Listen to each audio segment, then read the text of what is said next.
good evening, everybody, and welcome back to Ratliff Stadium. It's Friday night in West Texas, and that, of course, means high school football.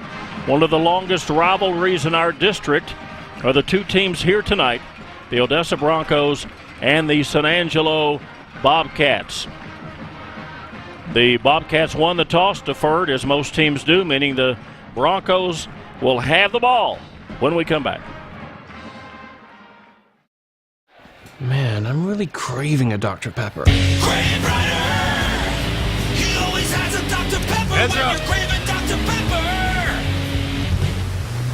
Crave Rider, hit me. Sorry, man, that was my last one. But your song just said you always have Dr. Pepper. I got you. Crave Rider! He's spraying Dr. Pepper cause he's out of Dr. Pepper! See you guys. Woo! What you crave? You've seen the auto ads offering low-rate financing. It sounds like a great deal, but you may have to give up the dealer's rebate to get that rate. What if you could get a great rate and the rebate? You can. Get your auto loan at Complex Community Federal Credit Union and get great terms and still qualify for the dealer's rebate. So have your cake and eat it too. A great rate and a rebate. Get your auto loan today at Complex Community Federal Credit Union. Present for you. The Transglobal Productions Dr. Pepper Game of the Week, brought to you in part tonight by Texas Burger and State Farm Insurance agent Mike Podzimny. This series between the Bobcats and the Broncos began back in 1939. Most of those have been district games. There was a series there, thanks to the UIL, where Angelo moved in and out of the district, and they played in the preseason. The last win by the Broncos was 2010. Meaning that San Angelo has won the last 6 in a row. And in the series, this is the 77th game between these two teams. Broncos have won 36, Bobcats have won 39, and they've had one tie. So we're about ready to get underway. Let me see if Gage Smith will be kicking off. Broncos will be letting the ball go over their head, and we'll bring it out to the 25. So let's bring in Kyle Hubbard. What is it going to take for the Broncos to win the ball game tonight? Well, I think there's a couple of keys, Barry, that they've really got to do and take care of since they're on offense first. I think offensively they've got to control the clock, keep some drives going, keep the Angelo defense on the field, and keep their high-potent offense off of the field. Finish some drives, get some points. And then defensively, they've got to get some pressure on their outstanding quarterback, McIver, see if they can force him into some turnovers, stop the run, and keep it close in the first quarter. Angelo has been a very good first quarter team, Barry. Yep, so it'll be very important. So they drop it off to Laura. On the very first play of the game, Trey Smith, the quarterback, Josh Laura, the running back, Chase Webster, Tyrone Caulfield, Zeke Garcia, Zay Brown, Julian Galindo, Charles McClure, and especially Jacob Munoz and maybe Austin Aguirre. Those guys are all going to be very involved tonight in the receiving game, and I'll hit on the offensive line in just a moment. So Trey Smith's going to run it or throw it. What's he going to do? He's going to throw it at the very last second. Looks like Munoz came up with it. Yep. That's Munoz's 13th catch of the year. Here's the offensive line. Luis Nunez and Caden Murray, the tackles. Brandon Jones and John Denmand, the guards. And Nathan Sanchez is the center. Good job by Trey Smith to step up in that pocket there and deliver the ball. Good catch by the receiver, too, for another Bronco first down. Yeah, this is going to be very critical. As you mentioned, they have to limit the 3 and outs, I would think, tonight. That's going to be very important. Here comes another big play as they just swing it out to the receiver, and then he's down the field all the way down to the 33-yard line goes Zay Brown. There's the wide receiver screen on our Transglobal Productions instant replay. Good blocks out in front by a couple of the linemen and receivers, and another first down. Good pitch and catch for the Broncos at the 34-yard line of San Angelo Central. They pitched it, caught it, and ran it for 14. Now it's going to be Laura. Nope, it's going to be the quarterback, Smith, that's going to carry it. Smith's going to get a small gain of 3 down to the 31-yard line. Coming into the game, averages only about 2 yards a pop, 146 yards rushing. Laura's the leading rusher on this team with 419. Gain of 3, 2nd and 7. Good inside handoff, good blocking up front. The first couple of plays of this drive, the OHS offensive line's winning the line of scrimmage. So Laura is going to get the carry here. He finds a crease. He's going to crease himself down to the 25, and he's going to be about to the 26 actually, and that's going to bring him 2 yards short of what they need on first down. Key 3rd down here, Barry, to keep this drive alive. Depending on the range of your field goal kicker, you might even be in 2-down territory here. Yeah, they've only converted 28% of their 3rd down plays. Boy, they need one here. Need 2 yards on 3rd down. Quarterback draw, yep, there he goes. Yeah, and he's got it. He's got to get a little bit more, not a whole lot, down to the 21-yard line. He gets a block out there on the corner. He may be in the end zone. Here's our replay. Watch him. He's just going to let the blocking take place, get outside. There wasn't really anybody to get on the San Angelo defender there, number 32 for them. Didn't have anybody ready to account for him, but they did still get the first down and a new set of downs for the Broncos at the 21-yard line of San Angelo. They've already racked up a bunch of first downs in this opening drive of the game. We just started. Nice night as we began play. Certainly better than what we've been dealing with the last week or so. Going to be Zay Brown again, and Zay's going to be down for another first down. Going to be 1st and goal from the 10. Play action pass is what made this happen, Barry, because it froze the linebackers and allowed Brown to get right in behind them on a little quick slant. Good pitch and catch. They do have a first down, but they are going to have to get a touchdown here, Barry. They cannot pick up a first down before scoring in the end zone here. Brown had 7 catches before tonight, 2 already on this drive. 86-degree night as we begin play. Laura on the carry, gets a block up front. It's going to get him down to the 5-yard line, running behind the left guard and center. They are winning the line of scrimmage, Barry. Like I said a couple plays before right now, they have come in with a really good game plan on this first drive. They saw some things, obviously, on the film that they felt like they could explore this Bobcat defense, and they're absolutely doing it on this drive right now. Got to finish it off. 2nd and goal from the 6. Now it gets tougher. Laura's going to be caught in the backfield and lose a yard. Up there to make the tackle on him is going to be Malik Smith. They brought a blitz there, Barry, on from the outside to get some pressure on the Odessa High backfield. Blocking kind of broke down there a little bit, and as you said, they did actually end up losing a yard. Now this is a 4-point play right here on 3rd and 6. You definitely want to at least come away with points. 2 receivers to the left. There's a blitz. There it is. Needs to get rid of that thing. Now, Well, he tried to get the ball into Zay Brown, and so they're going to call on the kicker to come out and try to put 3 on the board. He only has 1 field goal to his effort. That was last week. Cordova hit from 29 yards away against Tascosa. This is going to be, about 23? About 23 yards on the attempt here, Barry. You're right. So Kane Cordova looking to get him on the board. Snap is good. Everything looked good, and it is good as well. So the Broncos take the opening drive from the 25-yard line, move it down the field, and put 3 on the board and lead it 3-0 with 7:23 to play in the first quarter. Wake up to eggs cooked to perfection, savory bacon, sausage and chorizo, and hot, fresh flour tortillas. Drive through for breakfast at Rosa's Cafe. Rosa's combines all your favorites into tasty breakfast tacos and serves them hot and fresh to get your day started right. Or try Rosa's Migas plate with beans and potatoes. Feeding a group? Rosa's breakfast taco platter is the perfect fit. So rise and shine. Life and breakfast is better at Rosa's Cafe. Paul Evans' huge selection of in-stock hardwood, vinyl, tile, and carpeting lets the Paul Evans customer fall in love with their actual floors instead of having to choose off of a tiny sample. Here at Paul Evans Flooring, we love big rolls of carpet, big pallets of flooring, and of course, big savings for you. From budget to unbelievable, Paul Evans has the perfect floors for your home. 4 or 5 passing for 52 yards and 5 first downs, Larry tells us, on that opening drive. Kane Cordova capping off a 75-yard, 11-play drive in 4 minutes and 37 seconds. Our Trans Global Productions Dr. Pepper Game of the Week, brought to you in part by Diamond Pump and Transport and Forrest Brothers Tire and Alignment.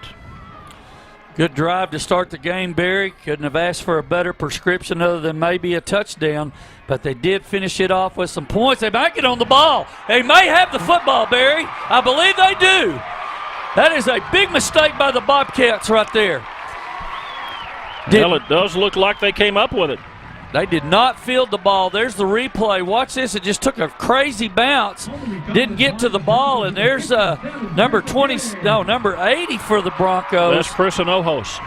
Jumped on the ball. Boy, that's a big turnover to start the game with, Barry. And, boy, we could end up being up 10-0 here if we finish this drive off. That is a great job by the Bronco kickoff team. So they will start way deep down in Bobcat territory. After that fumbled recovery, they're going to start this one from the 16-yard line. I don't know, correct me if I'm wrong, weren't we here just a moment ago? I believe we were. Laura, Deja vu. Yeah, Laura, they're letting the outside linebacker get in on him and getting there before he gets around the corner, Kyle. Official's going to call him down out on the corner there, Barry, but you're right. They're getting some penetration and blitzing from the outside. You're going to have to get things in between the tackles right now to make some things happen in the Odessa High running game. It was Otto Haynes that came in and kind of disrupted that play. In fact, they lost about a half a yard, so it's going to be 2nd and 11. They're going to force Smith to throw the ball, so look for 89. Comes a blitz off the edge. Yep, and instead he's going to run it. Runs right into the linebacker, and he stops dead in his tracks. Yeah, they didn't have anybody for that linebacker, Barry. If they'd have got that one blocked, he'd have been in the end zone. They brought a blitz on the outside. You could see it coming from the bottom of the screen there, or the bottom of the formation. Here's a big 3rd and 8 for the Bronco offense. That was Noah Gayton, the linebacker that stood Smith up. So I'm looking for 89 on this pass play. Who are you looking for? I think we might go vertically with Zay down here. Well, they've got a safety over the top now. If you can occupy the safety, I think they're going to blitz off the slot. Here it comes. That's why the safety's here. Go to the corner here. No, too much penetration, too much blitz, and they're not going to call an intentional grounding there, but it is going to be 4th and 8. Let's do our officials right quick, Barry. The referee is Chuck Alderson. The umpire is Thomas Perkins. The line judge is Jerome Chavez. The head linesman, Val Soto Jr., and the back judge is Richard Gutierrez. This is a Permian Basin chapter officiating crew. Looks like the Broncos are going to settle for another field goal attempt here. So Cordova's going to try now from 32 yards away. Snap looks like it's good. Kick is up. Is it good? Cordova's 2 for 2. Kane Cordova has put the Broncos on the board twice here in the first quarter. Same as a touchdown with a missed extra point, and they lead here early in the ball game over San Angelo by a score of 6-0.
Texas Burger, deep in the heart of Texans for 50 years.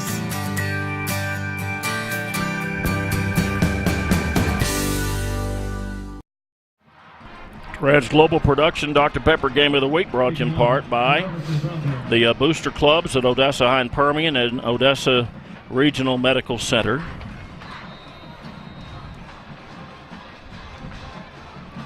"17 yards, minute 48, 4 plays. Cordova good from 32 after Chris Hinojo's fumble recovery on that last kickoff. And this time they do field it, and the Broncos are down very quickly to make the tackle, and he's on the turf. Good coverage by the Broncos special teams there on their kickoff coverage unit to bring the defense, or actually the returner, down at the 26. Now this is a first series of the game defensively. I think they've got to get some pressure here on their outstanding quarterback, Maverick McIver. If that name sounds familiar to those at home, Barry will let you know here in just a minute, but the Bronco defense could go 3 and out here. That would be an excellent start. It would. Who made the tackle on the special teams? Did you get his name? No, I did not, Barry. Oh, the ball's on the ground. Ball's on the ground. Odessa High's got their second turnover, Barry. 2 costly mistakes for Angelo to start the game. Here's the replay. This is just a play action, little quick pop pass right over the middle. Just did not secure the ball. I'm talking about the San Angelo receiver, Jesse Scott, number 1. And look who is Johnny on the spot there for the Broncos, Parker Cherry, with a fumble recovery there. The second turnover, as I said, for the San Angelo Bobcats. And boy, Odessa High, watch to see if they go vertical here on first down, Barry. So they'll start now from the 46-yard line after that pass completion. And then it got popped out and recovered. By the way, that was Rangel that made the tackle on that kickoff. I want to give him some credit. So now throwing the ball is Smith, looking across the middle, has his man open, and it's going to be Zay Brown again for the third time. Going to be down to the 38. I think we're going to have a holding call behind it, Barry. Let's see. Defense or offense? Offense. Chuck Alderson with the call there, a 10-yard holding penalty back on the behind where the ball was thrown. But right now, the passing attack of Odessa High seems to be leaning toward the fact of getting things underneath and getting the ball out of Trey Smith's hands a little quicker tonight, and allow those excellent receivers that they have, Webster, Caulfield, Brown, Garcia, Galindo, and McClure, to find some open spots and get in open space to make some things happen. He's dumped one off to Lara. Maybe we can get some more with the little running back, scat back. They're going to have Munoz there in the slot to the left. Let's see if they give Lara the ball here. Nope, they're going to throw it. Here comes a lot of pressure. They are going to dump it off to Lara. Down to midfield. Lara's on the move. Lara to the 35, to the 30, to the 25. Lara's going to take it down to the 10-yard line and inside the 10 for a first and goal. Boogity, boogity, boogity. Watch the replay. This is a design screen. Watch the lineman block and take off. You can see Lara get right in behind him. Good block right there by number 76, John Denman. Hold on.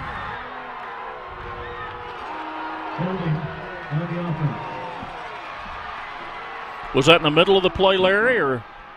It looks like they're calling number 77.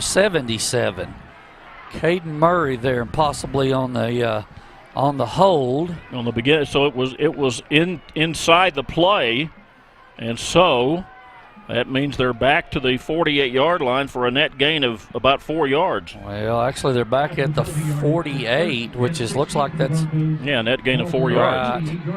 So they didn't lose a lot there, but that was a well-designed screen pass by the Broncos. Oh, was it ever? And boy, he just about took that thing to the house. So after all of that, it's going to be a repeat of first down, but it's going to be first and 16. Going to hand it off inside and going to get to midfield with that one. Julian Galindo on that carry.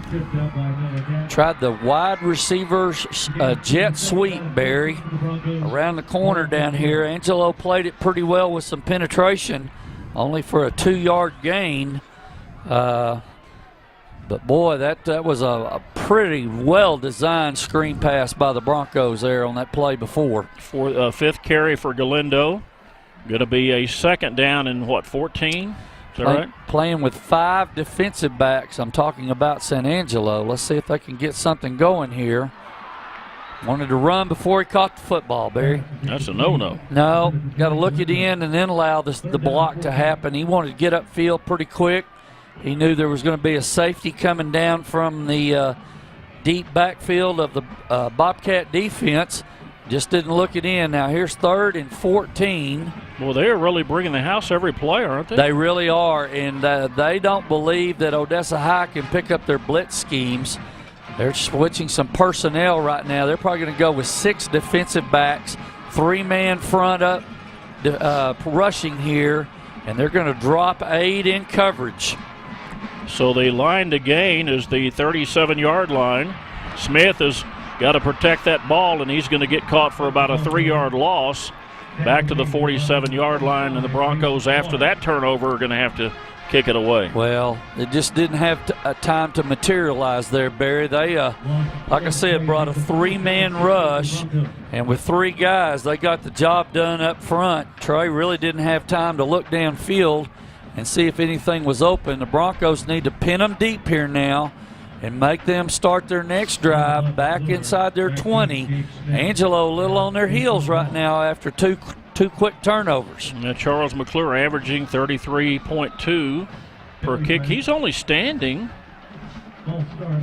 What about, he's only standing like 10 yards back instead of 15. Yeah, he wants to get that ball and get it away pretty quick, Barry. That means they don't want to have those guys up front trying to block too long with too much time. They want to get the ball out and get downfield and cover. And we're going to have another 5-yard penalty. We're losing field position here because of 2 costly turnovers. Yeah, costly mistakes on the penalties. Costly mistakes, and it's costing them field position. 4th down, 26. Well, they now facing a 4th and 26 after that last mark off. They do get the punt away. They're going to call a fair catch, and they're going to gather in the ball. That's Gage Smith gathering the ball at the 34-yard line, and now the Bobcat offense finally gets a chance to get on the field. They've only had 1 play, but they only trail 6-0. And you can bet the Bronco defensive coaches have talked about staying strong, staying the course, staying within your defensive game plan. And you can bet Angelo's talked about, let's take a deep breath and put our first real offensive drive together. Let's see what happens.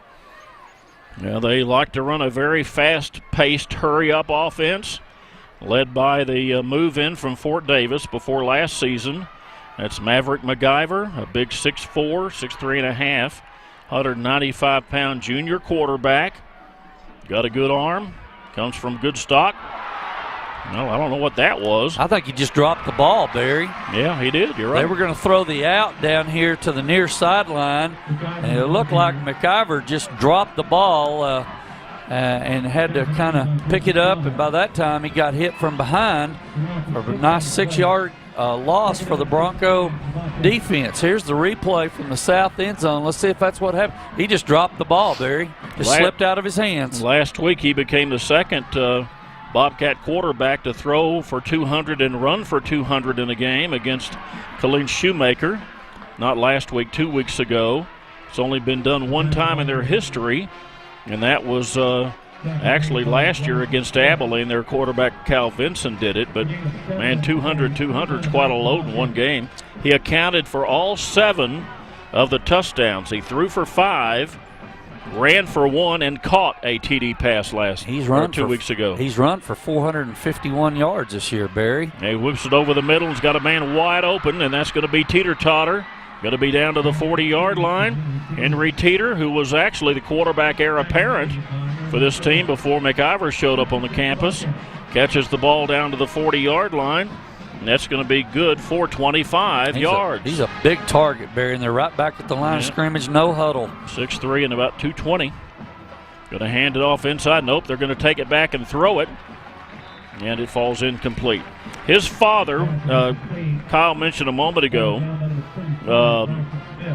Rick McIver, former sheriff at Jeff Davis County. When he was at Fort Stockton as a prep player, he was, as a senior, on 4 All-America lists, including the very important Parade All-American list. He went to the University of Texas for 4 seasons, played the NFL with the St. Louis Cardinals, and that's the stock that this guy comes from. He was very good at Fort Stockton, Barry. Could really throw that football around. Went, as you said, to UT and had some really big games for them. I remember seeing one on the Longhorn Network not too long ago against A&M where he came in through like 4 or 5 touchdown passes off the bench. Yeah, back then Fort Stockton was a force. They had a guy by the name of Tate Randall that was the quarterback before McIver. I mean, that was quite a series of 2 guys that were just absolutely phenomenal. He tries to get the ball downfield to Teeter. I'm going to call him Totter all night because I called him Totter once. And Henry can't wrangle it. Coming into the ball game, he's the leading receiver, 26 catches, but he also will like to get the ball to Jesse Scott, who played last year for Lakeview and then transferred over to play for the Bobcats this season. Are they going to go for it? Yes, they are.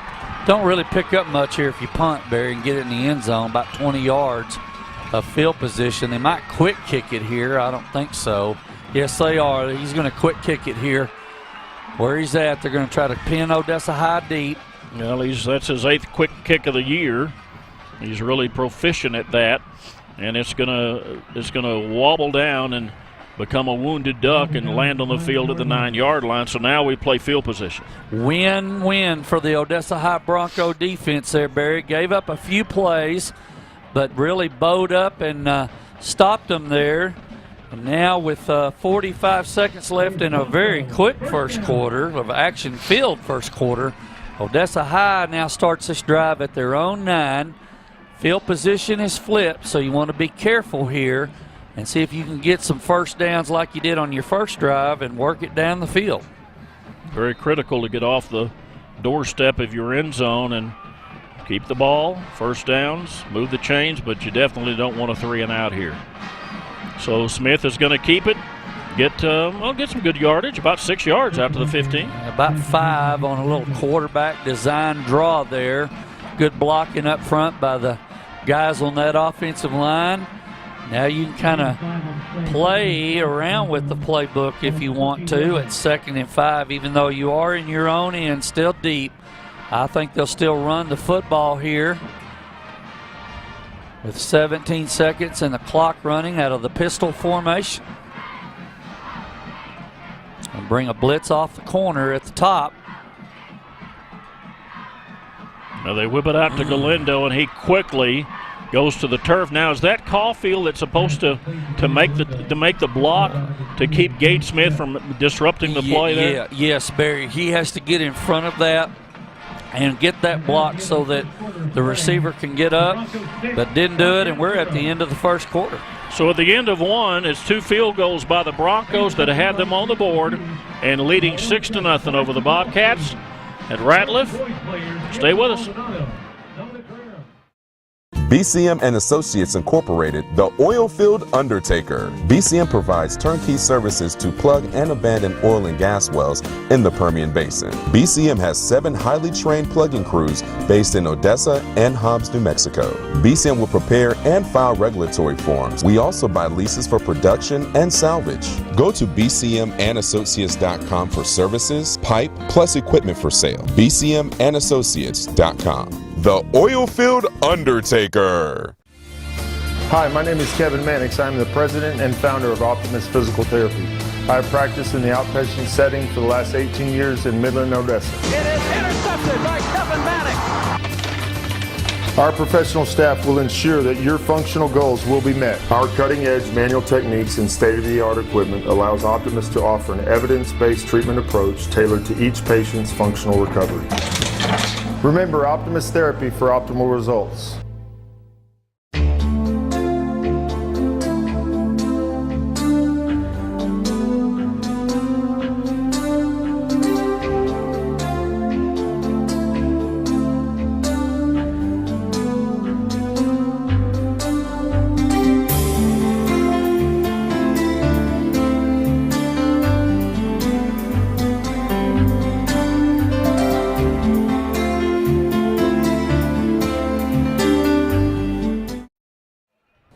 Trans Global Productions Dr. Pepper Game of the Week brought to you in part by Security Bank and E&E Service and Supply. Barry, I think one of the things that you have to look at from Odessa High standpoint as we start this is break this thing down into 4 quarters and look at it from this standpoint. Like I said, you won the first quarter. You got to put it behind you, go in the second quarter now. They got no gain on that play, and so it's going to bring up a third and good 5 needed. Tell you, they are absolutely just pinning their ears back on every play, and and they're bringing pressure. Yeah, and that's what I mean. Our guys got to, got to make his mind up pretty quick. I mean, Trey needs to know where that ball's going when he gets that thing in his hand. And they need to have a plan, Barry, as far as if they get a blitz from, say, a slot receiver or defender defending the slot, you got to know how to slide protection, decide how you're going to block it, because they're coming here too. They're going to have to get to the 19 for a first down. Yep, Was that we're a going to penalty? get it back here.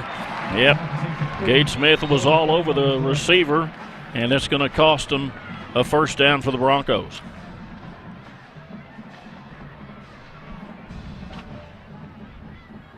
Chuck Alderson making the call on the pass interference there. It's going to be a first down from the line of scrimmage. They'll be moving up. Let's see. Should be 15 from the line of scrimmage, right? Well, if it is, it'd be the 29-yard line. So let's see if they passed arithmetic in elementary school. Yeah. But they are bringing so much pressure, Barry. They don't think that Odessa High can handle that pressure. And the way you do that is you throw the quick slants. You really throw it to where, if you have it game plan, you'd like to throw it to where the blitz is coming from. Well, apparently they're going to mark it at the point of the penalty. Yes. And so that means they lost about 8 yards on the, not a 15-yarder. Instead, it was a 7-yarder. But it's a first down and a new set of downs. Yeah, but you're going to have to figure out how to control this pressure, because they are absolutely bringing everybody and forcing Smith to make the right decision. Here's the slot blitz as well. Trey kept it. Watch out. He's got some room. Nunn's going to run out of bounds at the 49-yard line. That's going to be a gain of, almost 30. That's a zone read. He saw the end coming toward the back, so he just pulled it, and as you can see on our replay, just went out the back side or the far side. Good read by Trey Smith, and another Bronco first down. Going to mark him out of the 49-yard line after a gain of 28. So the Broncos now 1st and 10 near midfield, so that flipping the field thing is not paid off for the Bobcats on this one.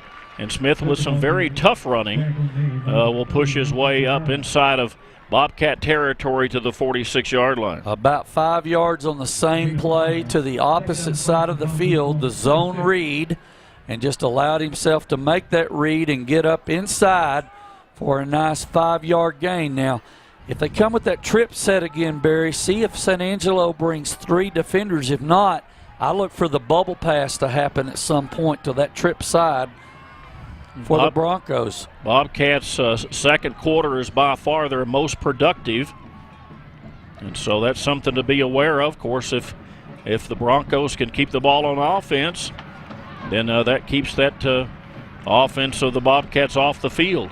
Ellie's going to get maybe 2 and bring up a third, and very manageable 3rd and 3. I hope our fans at home can see the Bobcat defense. They're playing with 5 defensive backs, and if they have a slot receiver, I'm talking about Odessa High, they are bringing whoever is over that slot receiver and pulling the safety over that slot. See if it happens here at the top of the screen.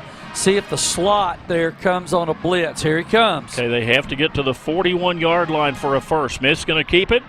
If he can get the corner, nope, wasn't able to turn the corner because he got disrupted again by Noah Gayton, the senior outside linebacker. Boy, he's a tough one, and they've had trouble controlling him already, and it's going to bring up a 4th down. And so now Charles McClure is going to play field position for the Broncos here and see if he can get a good bounce and roll inside the 5. You want to, punt this inside, definitely the red zone, and make them have to go 80, 85, 90 yards on their next possession. Let's see if they execute it that way.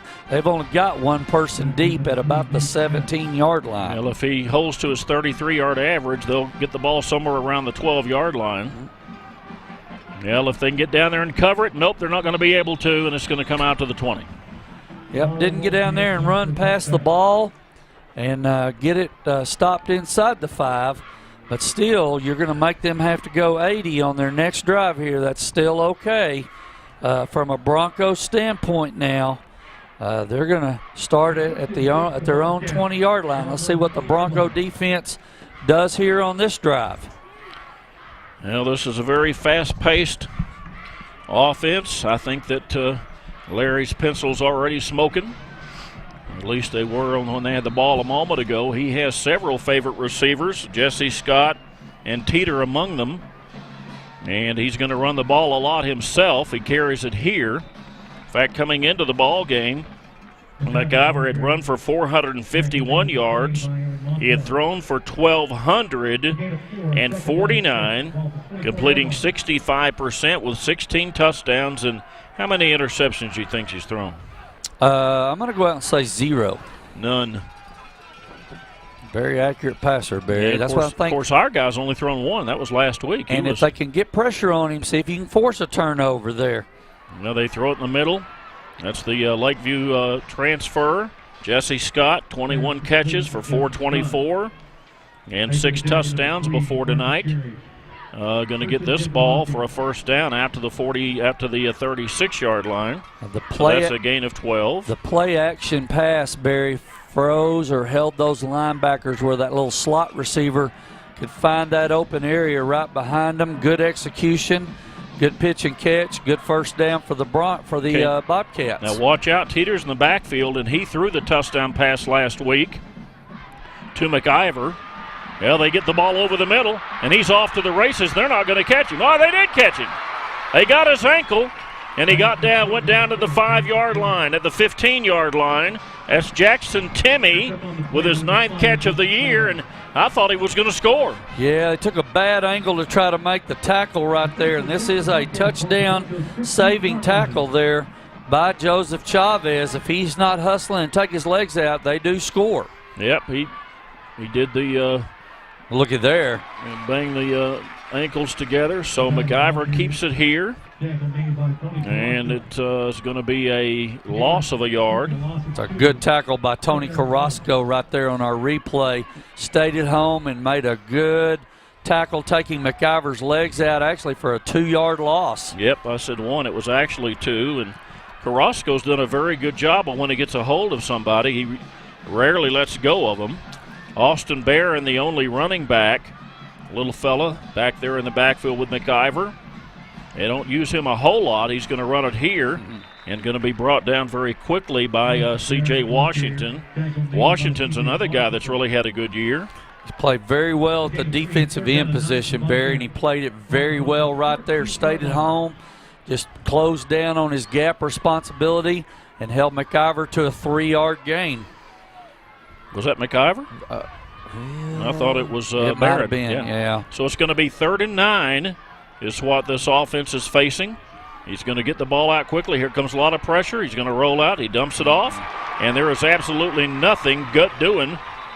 In fact, the ball is squirting out there, and it's going to be called incomplete. So they're going to call on Gage Smith, more than likely to come in and probably put a toe to it. And that will come from 31 yards away. Gage Smith has a couple of field goals this year already. One of them was attributed to the other kicker, and they changed their mind a couple of weeks later, so they misidentified him. Had a 30-yarder against Abilene, a 28-yarder against Byron Nelson. That's who my niece's son plays for, and they really whopped him that night. So Gage Smith puts his toe to it, and Gage Smith from 31 yards out is on the board. So the only scoring tonight has been 3 field goals. The Broncos 2, tops the Bobcats 1, and they lead it 6-3 with 6:09 to play before half. Man, I'm really craving a Dr. Pepper. Grave Rider!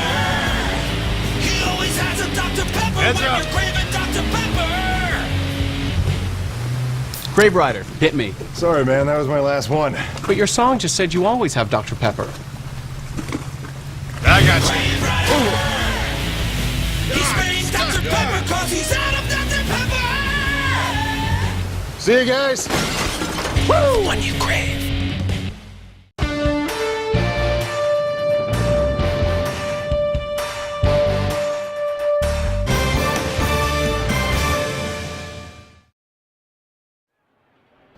Our Trends Global Productions Dr. Pepper Game of the Week brought to you in part by Rosa's Cafe and Tortilla Factory, Complex Community Federal Credit Union, and Medical Center Hospital. It was a 66-yard drive in 3:16, 7 plays, but win-win chicken dinner. Winner chicken dinner by the Bronco defense for holding that high-powered Bronco offense to a field goal. That's Charles McClure on the kickoff return there, Barry. That 20 is hard to see, isn't it? It is, but I tell you, I think we have a penalty on the play, too. Going to be an illegal block or possibly below the waist. Oh, I thought it was a face mask. You're probably right. Let's see. Chuck Alderson, again, our head referee tonight, pushing the back. Yep, I should have known better than to think I knowed better than you. Hey, Barry, let me say something about the play right before Angelo kicked that field goal. They tried to run a screen pass, and the Odessa High defense really read it and played it well. I saw that pass last night on the freshman game out here, and San Angelo scored 3 different touchdowns with the freshman teams last night. I think Odessa High might have talked about that a little bit because it was Angelo freshman, Odessa High freshman last night here. Well, they certainly covered it well, so now they're going to throw the ball here again on first down. Here comes a lot of pressure. Gets away from the defender, gets out of the box, throws the ball so it's not grounding. Going to be second down after Smith throws it away. And, there's just pressure every play, and the guys are going to have to find a way to get separation and get open quicker to give Trey an option. And they actually did a little twist stun up on the front defensive line there. It came from the middle of the Odessa High line, so they're bringing pressure in different ways. Like you said, they got to solve that problem. So second and 10. Throws the ball back to Lara. Lara's on the move, and, oh, boy, he gets upended up to the 35-yard line. Boy, he just got jacked up there. But that's a good play, Barry. Watch the hole open up here on our instant replay there. That's a good 8 yards for Lara, and a good job by that offensive line to allow him to make this third and very short for the Bronco offense. Malik Finley is who made the upending tackle there. So it's going to be a short 3rd and 2 after the 8-yard gain by Lara. Smith, will he keep it? No, he's going to hand it off. Lara does find some room, and he does have the first down. Got some blocks. I think it looked like he ran over the right side between Joe and Sanchez, and they plowed the field, and he got the first down. Actually pulled the right guard, Barry, back across the formation to the left. We call that the power play, and give Lara credit for just being patient enough to dance his way up the field to the 40-yard line and another Bronco first down. How many backs are not that patient? So Smith's going to throw it, has a man open, has it completed to Galindo, and Galindo kind of beats them at their own game. Found a little soft spot in the defensive backfield, and Smith found him, and they're going to mark him out at the 48-yard line. Three-step drop by Smith there, and they just ran the quick out from the slot. Good execution, good first down for the Broncos. Drive continues. Yeah, 17 yards on that one. Galindo averaging about 15 yards a catch. Lara, I'm sorry, not Lara, but I think that was Sanjay. Ascension, is that McGarity, 18? 18 is who that is, yeah, Barry. McGarity scored his first varsity TD last week up in that game in the Panhandle. Gets the carry here and gets a good 8 yards. He's a load. And San Angelo against the run, Barry, they are not staying home and filling their gaps on the backside of the play. That's how they've gotten their last 2 first downs. I'm talking about Odessa High. Yeah, look over on the second page real quick while we throw the ball here. Looking down the field, has a man open, but they cannot connect. 2 weeks ago against Colleen Shoemaker, look at those big plays they give up for TDs on the run. A 74-yard touchdown run, a 71-yard touchdown run. Also gave up against Abilene a 58 and a 56-yard pass. So what that tells me, Barry, looking at it statistically, is the Angelo defense is not as fundamentally sound as they may need to be. That may hurt them down the road here, not only in this game, but through district play. So they need 2 yards here, and McGarity is going to be awful close. His backside looked like he stretched out far enough where the ball was. They're going to be about a half a yard short. Yeah, they didn't really get him a good spot. They keep moving the ball back a little further. Get away from that football. Get away from that football. They are going to go for it here, Barry. I think this is a good call and a good gamble by the Odessa High staff here. Keep this drive going. Boy, look at the clock, Barry. 3:35 and rolling. They are 5 of 11 on 4th down. And they're going to be they're going to be 6 for 12, 50%. He got it. You're right. And I think you're right. He also got a good call to go for it there. And the clock winding down. This was a quarter in which the San Angelo Bobcats had scored 62 points in 4 games. That's over 15. That's over 2 touchdowns a game in the second quarter. And all they have to show for tonight is 3 if the Broncos can just keep taking their time getting down the field. That was one of my keys, Barry. Eat some clock, keep their defense on the field, keep their offense on the sideline. It's been a perfect prescription so far for the Broncos, and they want to talk about what they want to do from here on. This drive is now 3 minutes old. It started back on the 26. We'll take the timeout with them. Broncos have the 6-3 lead. We have 3:03 to play before half. Wake up to eggs cooked to perfection, savory bacon, sausage and chorizo, and hot, fresh flour tortillas. Drive through for breakfast at Rosa's Cafe. Rosa's combines all your favorites into tasty breakfast tacos and serves them hot and fresh to get your day started right. Or try Rosa's Migas plate with beans and potatoes. Feeding a group? Rosa's breakfast taco platter is the perfect fit. So rise and shine. Life and breakfast is better at Rosa's Cafe.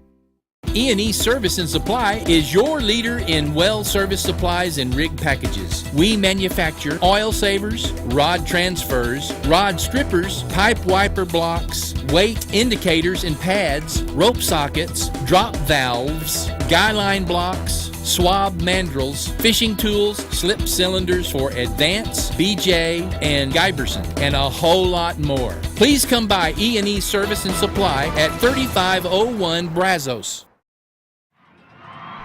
Well, some interesting games around district tonight. You have the undefeateds playing in Midland. Lee, the Rebels, hosting the Rebels from Tascosa. You have playing up in Wolforth, the Ophir teams. Both Midland High and Wolforth have not won a game. And then you have this one, Broncos 2-3, and the Bobcats 4-0.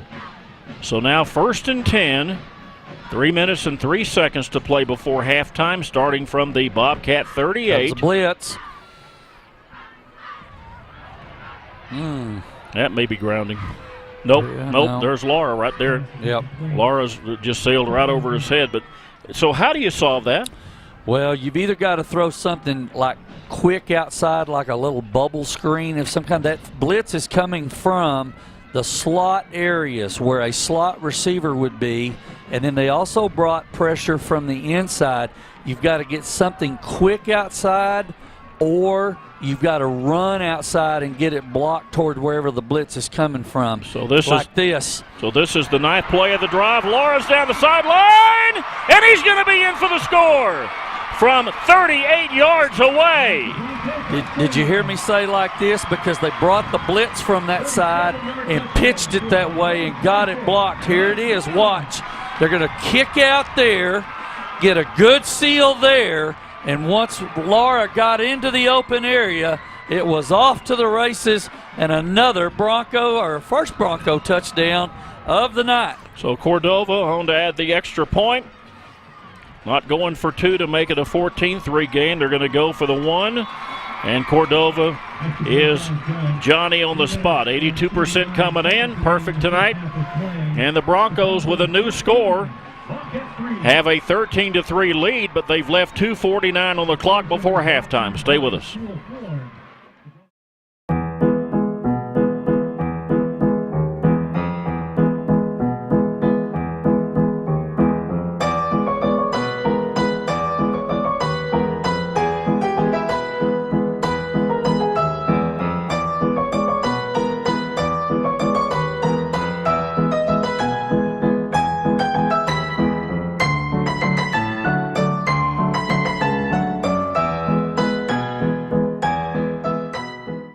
There's a new rising star shining over West Texas.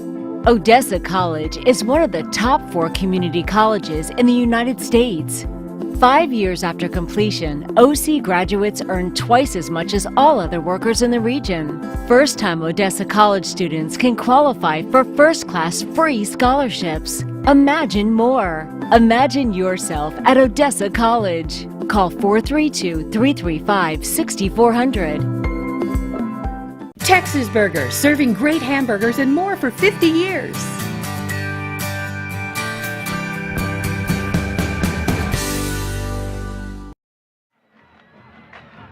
Our Trans Global Productions Dr. Pepper Game of the Week brought to you in part by BCM and Associates, the Oilfield Undertaker, and by Nimbus Drinking Water Systems. Now that 36-yard run by Laura, 38-yard run, 9 plays. Capped off a 9-play drive, 3:13 off the clock to go 74 yards. Laura's second longest of the season. He had an 82-yarder against Lubbock Coronado. There you go. Finish it off. There you go. Not push him coverage out finally at the 37-yard line. Not bad coverage. Took the whole team. Well, but they got him down, and now with 2:40 left, they have all 3 of their timeouts at the the San Angelo Central 36-yard line. Make them put plays. Don't give up a big, easy play here and allow them to have momentum. Here's those, those 2 possessions we've talked about on the broadcast before. They get the ball here and to start the third quarter. Yep, you're right. You do not want to give up a 14-point swing. You have to be very careful. So Maverick MacGyver, the junior quarterback, looking deep, throws the ball down the field. Good positioning for the Bronco defense, and he does not catch the ball, but he does catch a flag. That's going to be pass interference on Jesse Scott. It hit Scott in the breadbasket, but they say the Bronco defender grabbed him. And if he doesn't do that, you're right, he probably gives up a touchdown. So you'll give up the 15, not the 65. Well, Scott has caught 6 TD passes. Where are they marking the ball at? At the 49-yard line of Odessa High. Listen to this. These receivers average per catch 20.1, 10.4, 10.8, 10.8, and 13.6. So every time they catch a ball, it's for a first down. Good pressure up front by the Broncos there, Barry, to make that make MacIver have to tuck that ball and run. He's not all that comfortable wanting to do that, even though he does. We've said statistically he's got 451 yards rushing coming into this game, but he wants to stand there and throw the ball downfield. That's good pressure up front by the Broncos. Well, he averaged about 10 carries per game until 2 weeks ago when he carried it 31 times. Against Colleen Shoemaker for that 201 yards. So he's comfortable running the ball, apparently. MacIver looking down the field. Throws it too tall, and it's going to be picked off. That's going to be Charles. He might go to the house, Barry. He's going to go to the house. He scores! Wow. The Broncos are on the board one more time. McClure with the interception and the pick 6. And this happened, Barry, because of the pressure up front and making MacIver not feel comfortable in that pocket.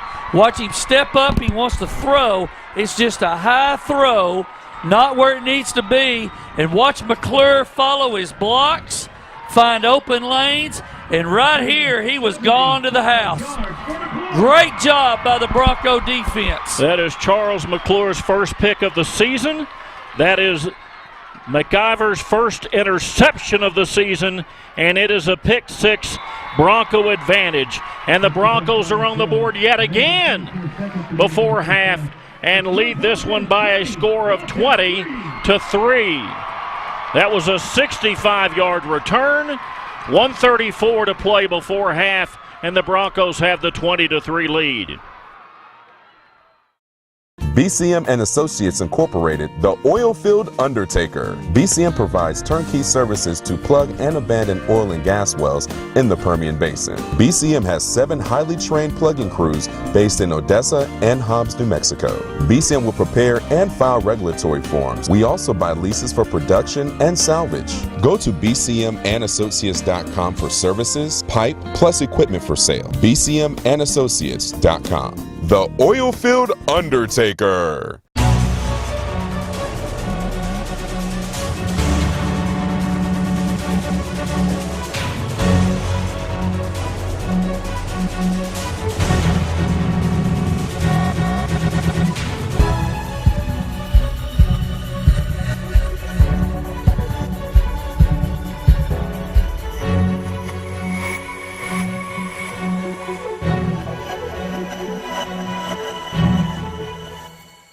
Try Texas Burger's new Banana Royale. You'll love it.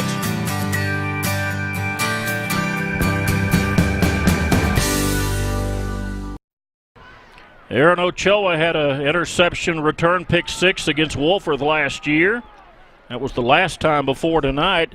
Well, McClure played that like Willie Mays in making the catch, and then played it like Deion Sanders down the sideline, mixing sports, but took it back 65 yards. The extra point was good by Cordova, and the Broncos lead it 20-3. You were talking about a 14-point swing. You just saw a 14-point swing right there. Well, that's what I was hoping for. Yes. Yeah. But they still have time. 1:34 and 3 timeouts now. They you don't want to give up. If you give up anything now, give up 3. Don't give up 7 here right before the half. They have 3 timeouts, 1:34. Tell your defense to keep playing solid, good coverage, rally to the ball. If you can get some pressure on McIver here and make him uncomfortable. He's clearly, Barry, uncomfortable right now in that Bobcat pocket. That was the 5th pick of the year for the Bronco defense. Boy, it came at a good time, didn't it? It really did. First district game for the Bobcats, second one for the Broncos, now starting from the 25. Hey, how big was that pass interference play? Well, he didn't give up a touchdown, and you ended up getting one in return. There he is again. Looky there.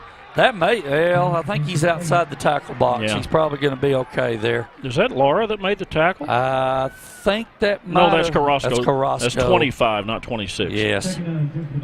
Little rolled up there. It's tough to see. Yeah, it's not nice to do that to me. Now, McIver just had to get rid of it because Tony was all over him. It's all on purpose, Barry, to make it tough. Not really. So it's going to be 2nd and 10. Now, the Broncos are discombobulated right now. They're normally smooth-running engine has been running like a jalopy. Well, he completes this one and runs it right into the defensive back as Jackson Timmy makes the catch. Who made the tackle? Alex Perales, number 17, a junior defensive back. Johnny on the spot with the good play there from the defensive secondary. Here's 3rd and long. How big is this on 3rd and 6? It's really big right now, and they're only coming with a 3-man front, Barry. So they've got a lot of defensive backs, so McIver may run it. Here comes some pressure. He does throw it over the middle. He's got a man open. There goes Timmy, and Timmy's going to have to be put on the ground or he's going to score. And no, that's not Timmy. That's Teeter. And Teeter's into the end zone and doing exactly what you're saying we hope not to do. Well, this is right in the middle of the field, Barry. Just a little post pattern right there across the middle of the field. Took a bad angle to try to get to him, and Teeter's got some wheels there. He can run up the field with some speed.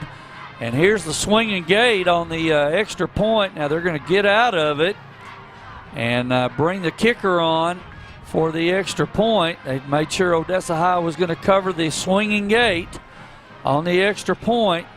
But with 45 seconds left, the Bobcats can cut it to a 10-point Bronco lead.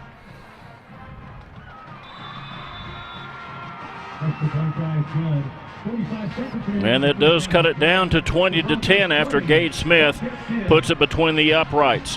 A 3-play 75-yard drive in less than a minute. 71 yards, and the pass from McIver to Teeter. We'll be back in a moment. Wood looks are the hottest flooring style going for today's beautiful homes. Paul Evans buys big pallets of gorgeous wood look vinyl plank, porcelain tile, waterproof core, and of course, real wood flooring, and we pass the savings on to you. From our best-selling budget vinyl plank to our unbelievable real wood flooring, Paul Evans has the perfect floors for your home.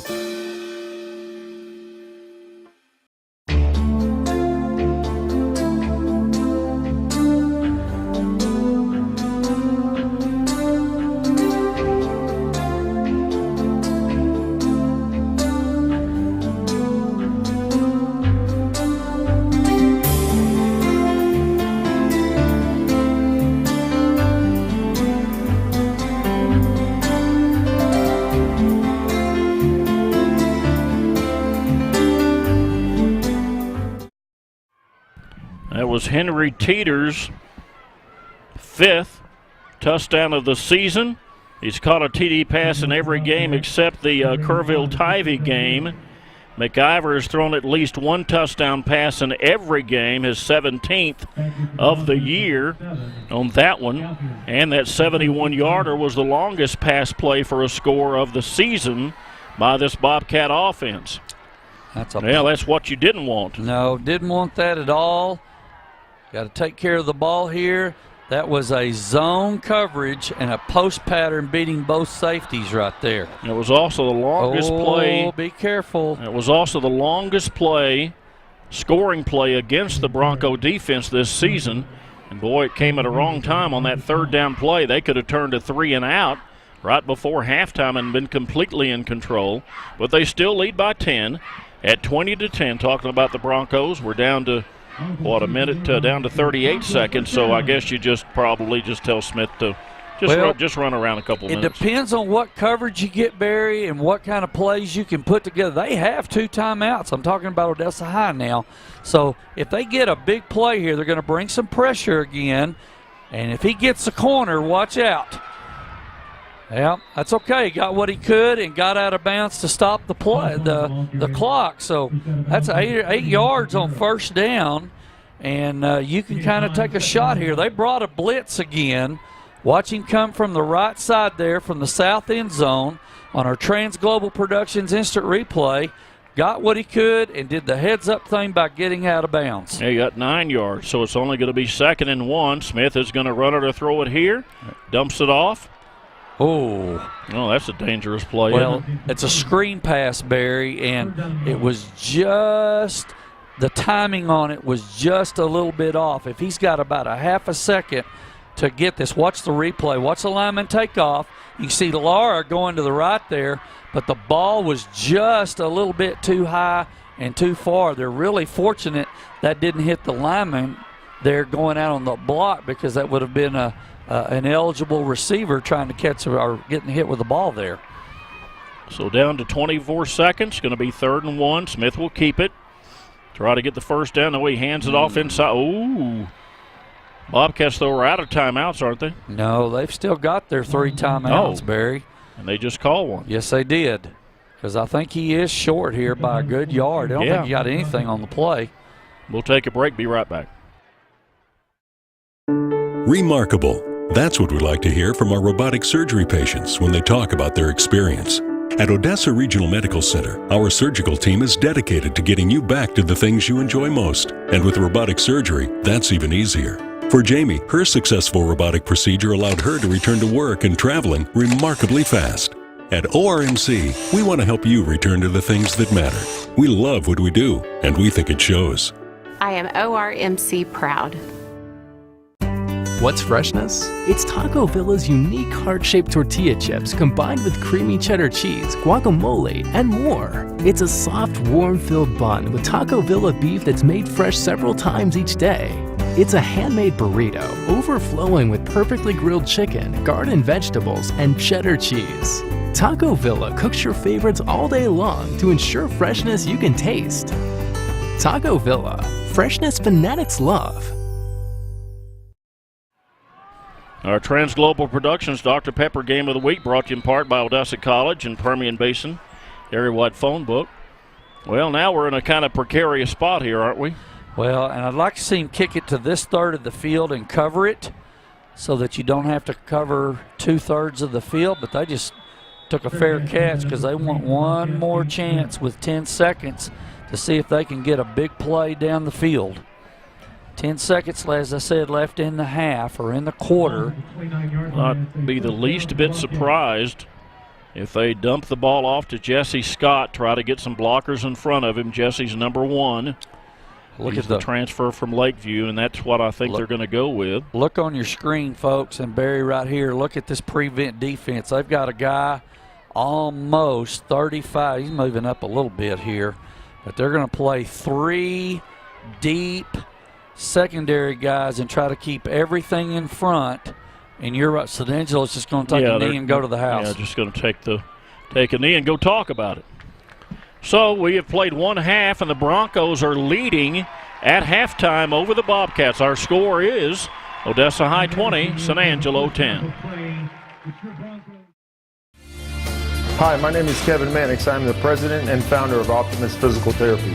I have practiced in the outpatient setting for the last 18 years in Midland, Odessa. It is intercepted by Kevin Mannix. Our professional staff will ensure that your functional goals will be met. Our cutting-edge manual techniques and state-of-the-art equipment allows Optimus to offer an evidence-based treatment approach tailored to each patient's functional recovery. Remember, Optimus Therapy for optimal results. Man, I'm really craving a Dr. Pepper. Crave Rider! He always has a Dr. Pepper when you're craving Dr. Pepper! Grave Rider, hit me. Sorry, man, that was my last one. But your song just said you always have Dr. Pepper. I got you. Crave Rider! He spraying Dr. Pepper cause he's out of Dr. Pepper! See you guys. Woo! When you crave.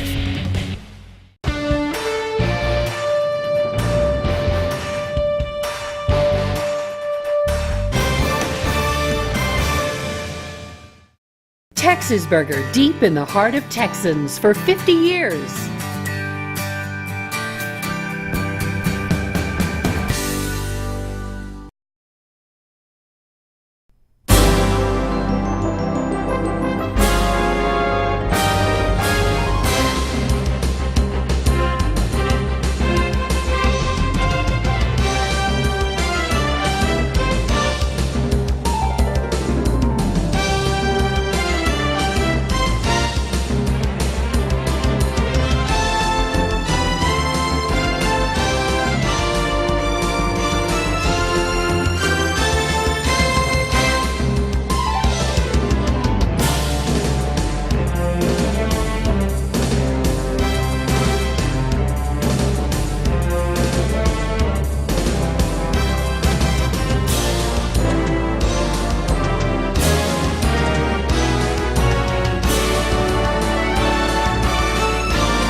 Well, a couple of Kane Cordova field goals of 23 and 32.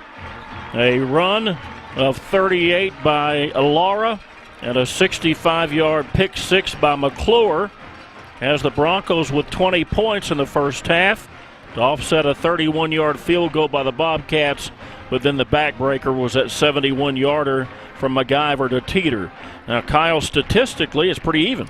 Well, statistically, really, Barry, it's one-sided. If you look at a couple of things here as we get ready to start this third quarter, total rushing yards, Odessa High 106, San Angelo has 8 yards rushing in the first half.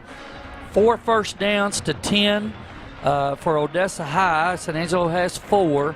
I think if you take a long, as you said, the long touchdown pass away, which McIver in the first half, 6 of 12 for 170, does have a touchdown, but the pick 6, as you said, is a key factor for the Broncos right now. Trey Smith, 6 of 13 for 64 yards. Look at this stat, Barry. In the first half, Odessa High on third downs was 3 of 9, while San Angelo was only 1 of 4. So they did kind of one of the things that I talked about as a key was to control the ball, keep their offense off the field, and then make McIver a little nervous in that pocket, and that's exactly what we saw in the first half. Well, the Broncos have had a tough time late in ball games here recently. Uh-oh. Yeah, it's a good return by San Angelo to start the half. You didn't want the good field position. Yeah, they certainly did that. They're going to be right near midfield. Broncos need to, you always talk about the first drive of the third quarter being important, and especially you don't want to have that 14-point swing. Yeah, and they've got a short field, so now let's see what this first drive does entail. What kind of adjustments did San Angelo make to Odessa High's pressure and constant good coverage defense other than the one long pass play? And let's see what Odessa High has done. They're going to go with a straight 3-man front to start the first play. So they're going to hand the ball off, and he's going to be right into the arms of Parker Cherry. That will be Austin Barron. Barron didn't have but a couple of carries in that first half, did he? One carry, yeah. 1 carry for 3 yards. The leading rusher, Maverick McIver, 5 for 5 yards. Wow. So that was a gain of 6. It's going to be 2nd and 4. McIver's going to throw the ball here.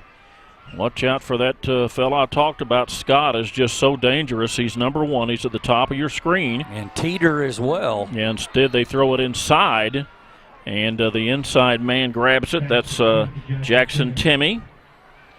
Of the 5 receivers, he had the least number of catches, 8 coming in.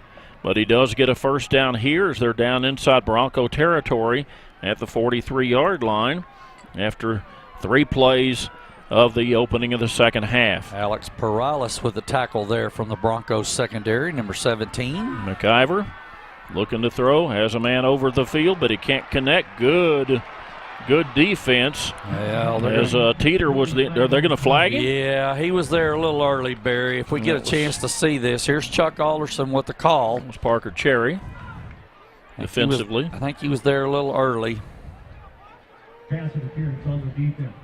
Watch the replay here, Barry. He's going to make just a little contact before. Watch it. So he's already made contact right there in the secondary, but still good coverage. He's in good position, just needs to hold off a little longer. Wait till the ball gets there before you make that contact, but it is a first down for the Bobcats at the 34-yard line of Odessa High. Yeah, so a 9-yard mark off, going to be first down and 10. Barron on the Barron's out in the open. Barron's down to the 10-yard line, going to be to the 12 actually. Will they get him down? Austin Barron on the carry. He had 270 yards, 6.1 per carry coming into the game. And he gets a bunch there. Charles McClure with a touchdown-saving tackle, and there goes McIver around the end for about 6 or 7 yards on a no-huddle play right after that. Yep, goes from the 12 for 7 to the 5. When they get rocking and rolling, Larry's pencil gets to scribbling pretty quickly. Yeah, actually, they're going to give him 6. So they can get a first down at the 2. No huddle here. Let's see if they decide they're going to try to throw the fade. Did he get it? Yes, he did. And that's Teeter's second score of the game. So Henry Teeter from 6 yards away gathers in McIver's touchdown pass. That's the second time this year that Teeters had scored twice in a game, and it comes at an opportune time for them and not so much for us. Now, just one-on-one coverage down here on the goal line. The little fade route to the back corner of the end zone. Good throw by McIver where his guy could catch it. And let's give that young man some credit for getting up there and catching the ball and putting some more points on the board for the Bobcats. And the extra point by Gage Smith is good. And now the Bobcats, after trailing 20-3, have put 14 on the board. And it's Broncos 20, Bobcats 17 early in the third at 9:43 to play in the third quarter. Man, I'm really craving a Dr. Pepper. Crave Rider! He always has a Dr. Pepper when you're craving Dr. Pepper! Grave Rider, hit me. Sorry, man, that was my last one. But your song just said you always have Dr. Pepper. I got you. Crave Rider! He's spraying Dr. Pepper cause he's out of Dr. Pepper! See you guys. Woo! When you crave. You've seen the auto ads offering low-rate financing. It sounds like a great deal, but you may have to give up the dealer's rebate to get that rate. What if you could get a great rate and the rebate? You can. Get your auto loan at Complex Community Federal Credit Union and get great terms and still qualify for the dealer's rebate. So have your cake and eat it too. A great rate and a rebate. Get your auto loan today at Complex Community Federal Credit Union. Present for you. Our Transglobal Productions Dr. Pepper Game of the Week brought to you in part by Mannix Physical Therapy and Ortho Sports Specialists and Holkenthorpe CPAs.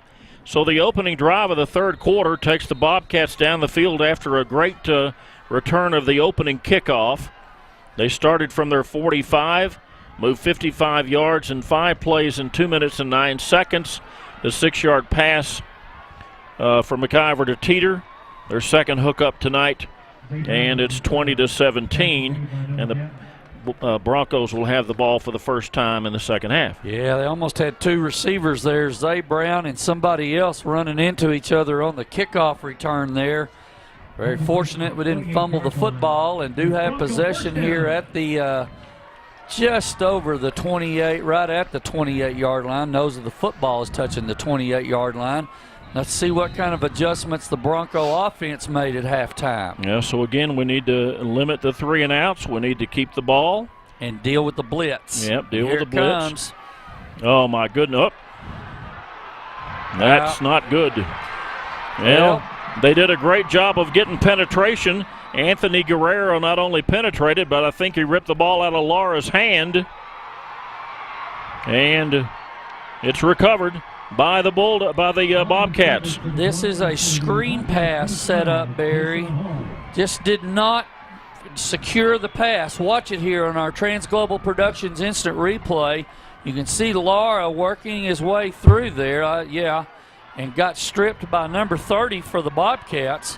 That is Anthony Guerrero, a senior linebacker, getting the turnover, and boy, here is momentum shifting already right now here in the third quarter. The Bronco defense has got to buckle down here, Barry.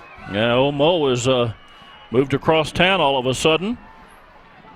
That was the first fumble recovery. There's the bubble. Yep. Missed a tackle out there on the corner. Can't miss a tackle on the bubble screen. He almost got 10 yards on that one. Yeah, they're picking up tempo now. You can tell there's a little spark in their step right now. I'm talking about San Angelo as the Odessa High defense gets ready here now. You've got to match their intensity. So they got 10 yards on that one. Hand off inside from the 17. And Barron will get maybe 2 to the 15. 45, that is for the Broncos. That's Michael Gonzalez, the junior inside linebacker, making a play, but not before getting another Bobcat first down. Jason Hall, by the way, is who recovered the fumble for the Bobcats, and so now it's going to be 1st and 10. See if they throw the bubble down here, Barry. There it is. It's actually a wide receiver screen. They had Odessa High only had 2 defenders out here, so that's a 3-on-2 matchup. That's why they threw that. Is that what the decision is the matchup numbers? Yes, especially when you go trips like they are now to the top of the screen. You're going to see if it's still 3-on-2 up there right now. Now there's a third defender coming out. They're going to let Maverick McIver run, and that's a good play right there by number 25 for the Broncos. Really doing a good job of staying low and taking McIver's feet out from under him for not much of a gain. Here's 3rd and 2. Here's a 4-point play for the Bronco defense right now. Yep, it's either going to be a 1st and 10 or it's going to be a Gage Smith trotting on to try a field goal. Although I would not be surprised at all if Coach Davis down here is betting his offense can get it on 4th down. But see if you get a bubble up here at the top, Barry. Yep, and see if McIver just keeps it. Well, he found a receiver wide open with no defender whatsoever. And he's into the end zone, and the Bobcats are going to take the lead as Lupton is who makes the catch for his 2nd touchdown of the season. And what happened, Barry, is they brought him from the other side of the formation in motion, and nobody picked him up from Odessa High. They used the 2 receivers up there to clear out and then run the receiver who caught the pass out into the flat. That's Philip Lupton, as you said. Nobody was there, and all of a sudden the Bobcats now could have, and looks like they do have, a 4-point play. We do have a flag on the play. Yep, we had a little movement inside on the offensive line there, Barry, so they're going to back him up 5 and make him kick it again. If he makes it, this will be a 4-point lead for the Bobcats. So Gage Smith will come on to try the extra point again. Lupton will set it down. Lupton's the one that scored just a moment ago. He had 10 receptions coming into the game. That was his first tonight. And Gage Smith is good. And the Bobcats, after trailing by 6-3, by 20-3, have put up 21 points on the Broncos and lead it by 24-20 with 7:25 to play in the 3rd quarter. Wake up to eggs cooked to perfection, savory bacon, sausage and chorizo, and hot, fresh flour tortillas. Drive through for breakfast at Rosa's Cafe. Rosa's combines all your favorites into tasty breakfast tacos and serves them hot and fresh to get your day started right. Or try Rosa's Migas plate with beans and potatoes. Feeding a group? Rosa's breakfast taco platter is the perfect fit. So rise and shine. Life and breakfast is better at Rosa's Cafe.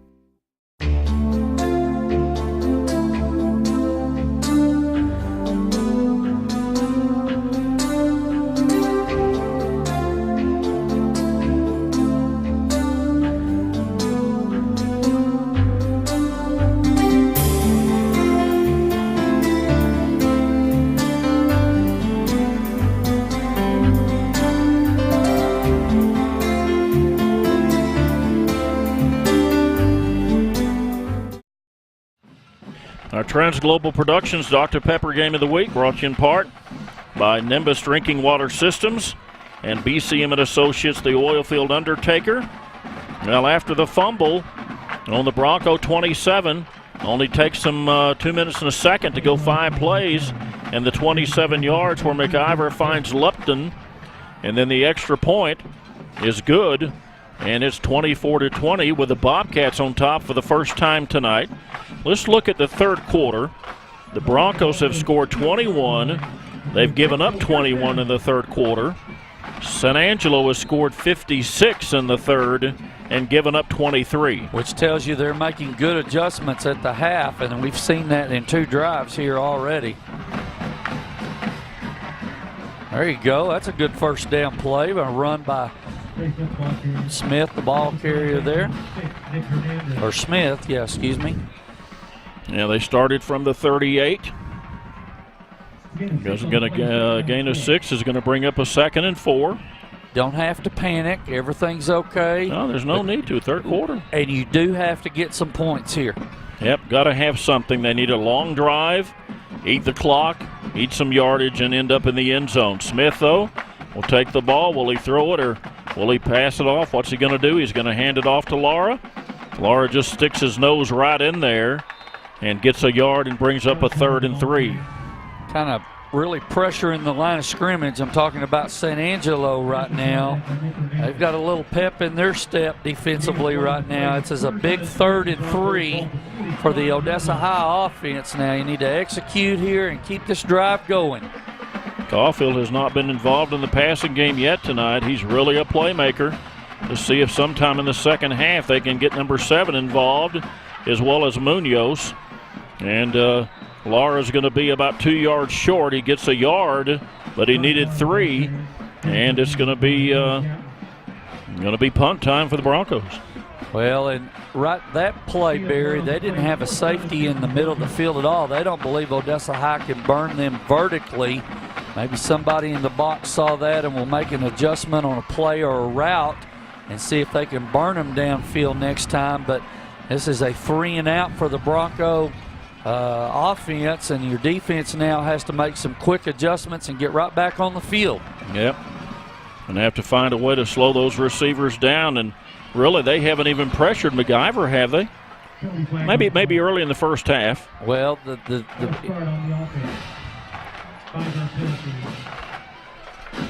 letting Chuck Alderson make the call there on the illegal procedure penalty on Odessa High, going to move them back 5.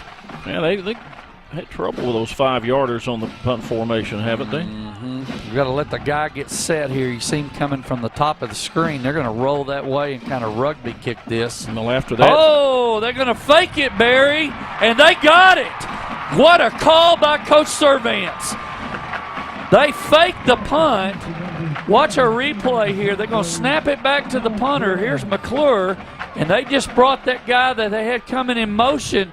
They drug him across the field to the near sideline, executed it well. Angelo was not ready for that, and the Bronco drive keeps going right at the 50-yard line. That's Alex Perales on that run for the first down for the Broncos. Broncos have 65 yards in penalties tonight. There's Caulfield, and he dropped the ball.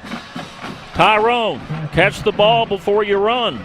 And they didn't have anybody out here on him at all, Barry. He wanted to run so fast. You're exactly right.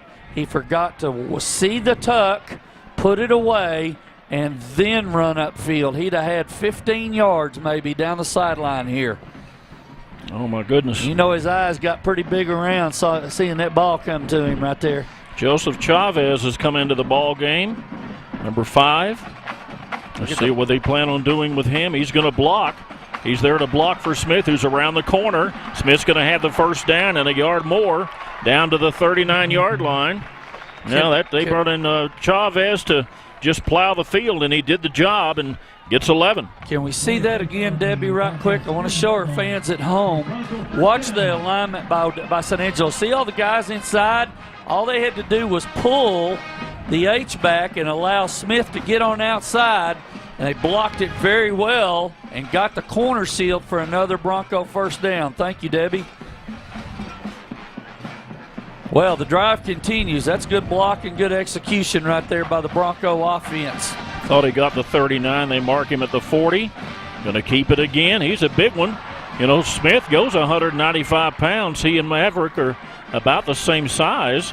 Well, he got all he could get, then he just steps out of bounds at the 36-yard line for a gain of bunch. Yep, Trey did a good job of reading the blocks inside and running to daylight, and I like the fact that he just didn't take a big hit right there. Get what you can, get out of bounds, and come play another down, another play. Yeah, the bunch was 14. Now Lara is going to try to run the ball, but it got disrupted by the linebacker. There's that Noah Gayton guy again.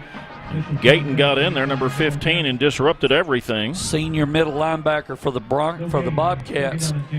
Barry just read that very well and absolutely blew it up for no gain. Now they're pressuring the line of scrimmage. They don't think that Odessa High is going to threaten them vertically here. See what they decide to do. They want to get the ball to Lara, and well, San Angelo's defense was having none of that as they stuck to him like glue. They keyed him there on that play, Barry. They felt like you did, that he was going to run out into the flat over there. Played it very well. Now here's 3rd and long. you're really, Barry, this is 2-down territory here. You don't have to get all these 10 yards right here. So you're saying they're going to keep it?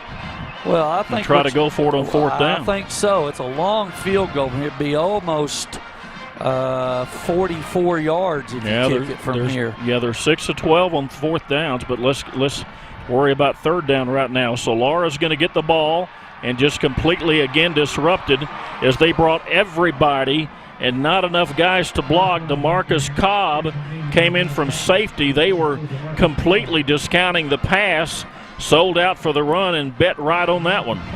Well, and they brought a run blitz as well, Barry. They, as I said, they didn't think Odessa High was going to really threaten them vertically now. Now, let's see what happens here. 4th and 15. Well, they might take a penalty here and move it back 5 and give yourself a chance to punt. Well, when you quick kick it here. Quick kick it.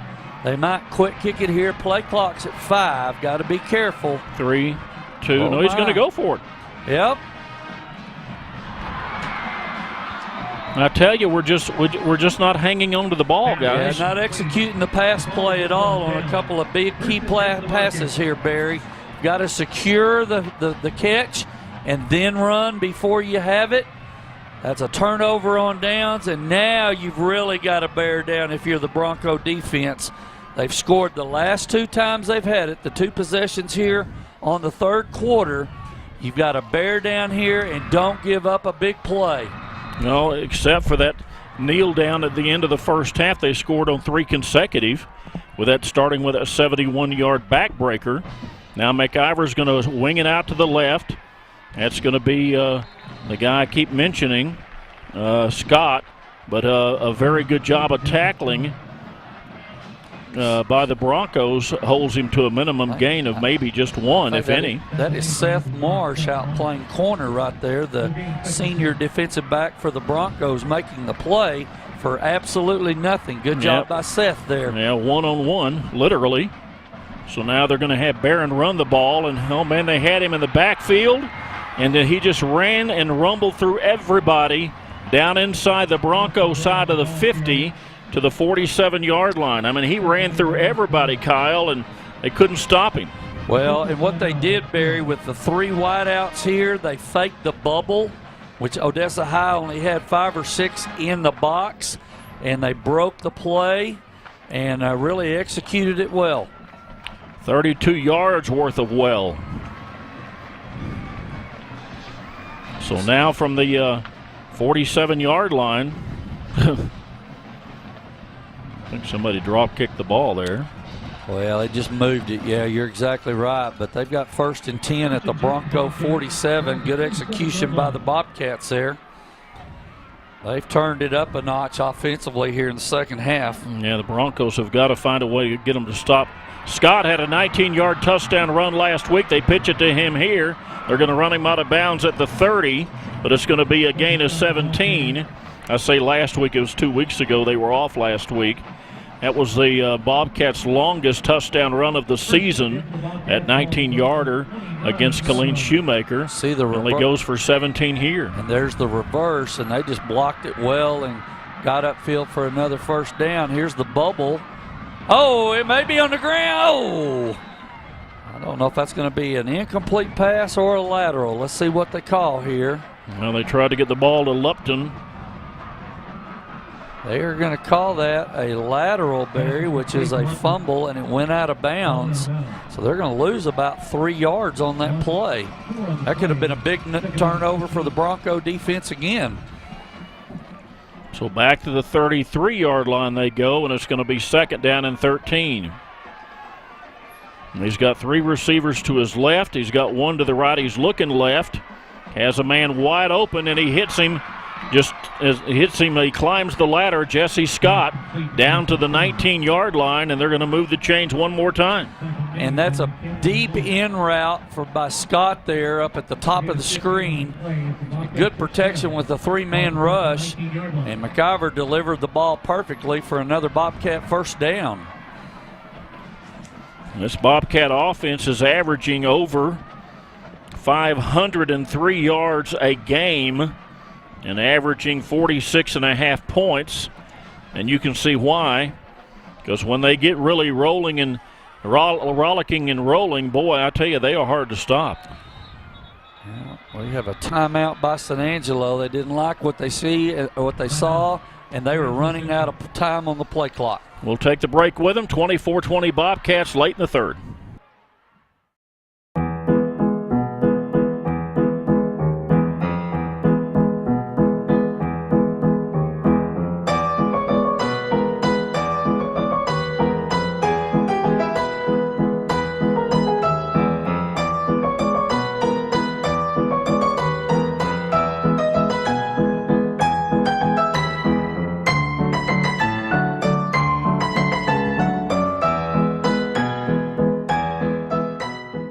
Diamond Pump and Transport LLC specializes in oil field transportation. We are locally owned and operated and do business in the Permian Basin and West Texas areas. We also provide hot oil service, acid pumping, water hauling, tank cleaning, and other types of oil field transport and hauling services. We invite you to call us today. Diamond Pump and Transport LLC, 432-617-8084.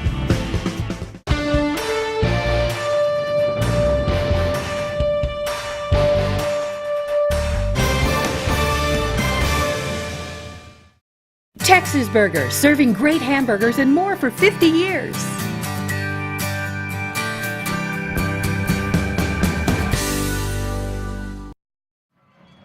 McIver has thrown for 219 yards already tonight. He had 1,249 coming in. He had thrown for over 300 in all but one game, and that one game was 2 weeks ago against 2 weeks ago against Colleen Shoemaker. Well, now after the Bobcats call a timeout, the Broncos follow suit. Be back in a minute. BCM and Associates Incorporated, the Oilfield Undertaker. BCM provides turnkey services to plug and abandon oil and gas wells in the Permian Basin. BCM has 7 highly trained plugging crews based in Odessa and Hobbs, New Mexico. BCM will prepare and file regulatory forms. We also buy leases for production and salvage. Go to bcmandassociates.com for services, pipe, plus equipment for sale. bcmandassociates.com. The Oilfield Undertaker.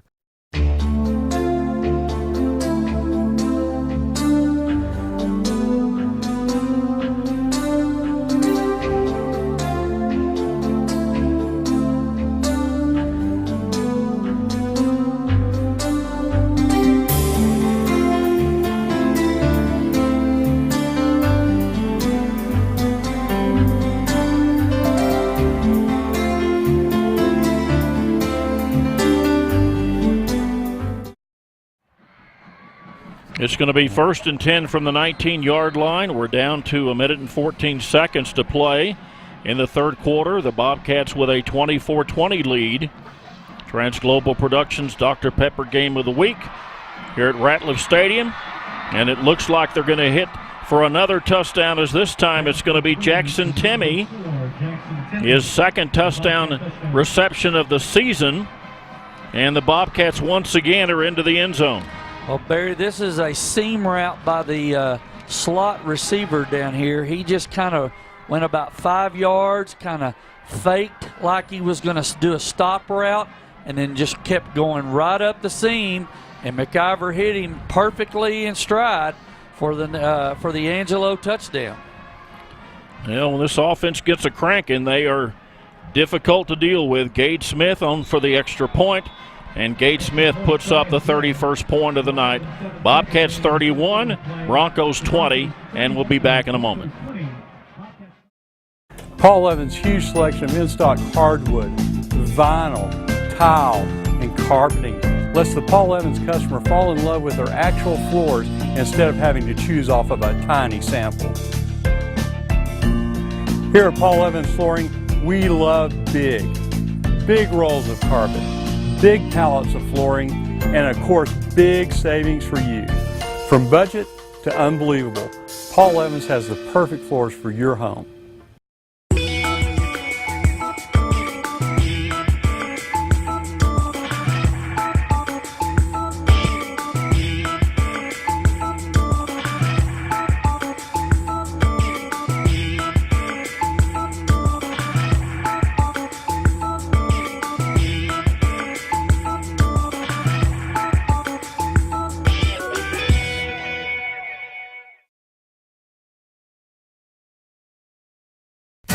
Texas Burger's new Banana Royale. You'll love it.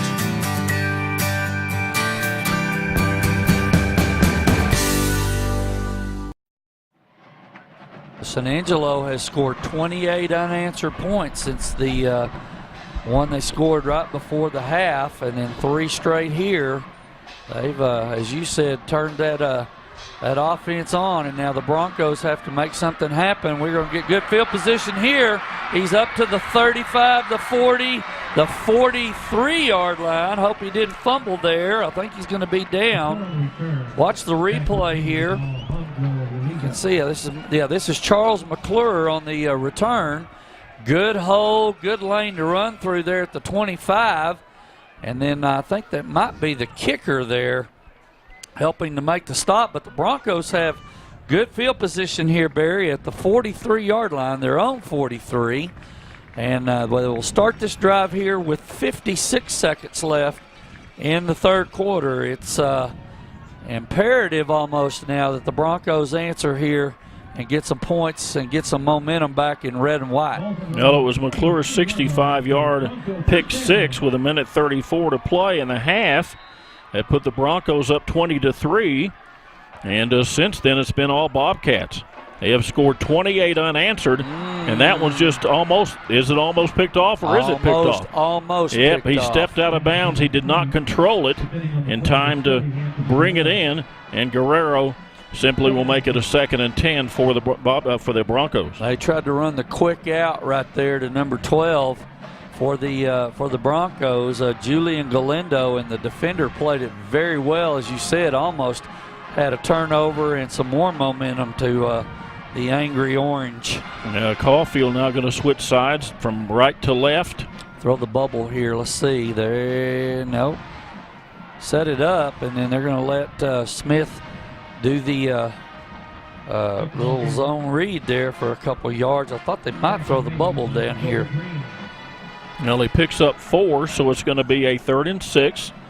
Line to gain is going to be the 47-yard line. I was talking about McIver earlier, and the yards he has thrown for, 300 in all but one game. There's a guy by the name of Alex Houston in Glendale High School in Springfield, Missouri.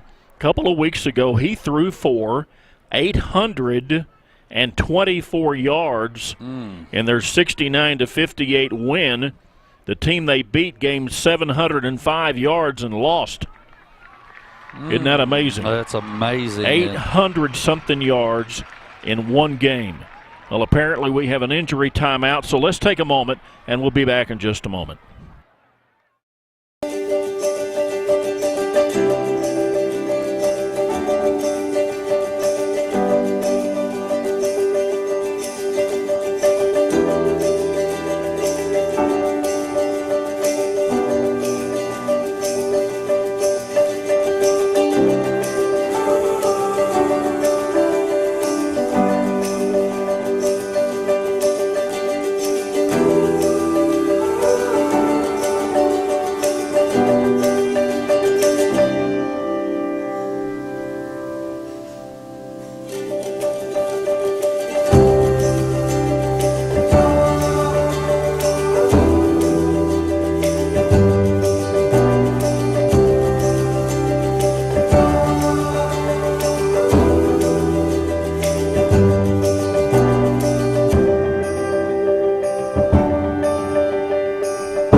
Are you sure we should take this billboard down? People find out State Farm does car loans as well as they do insurance. Our bank is through.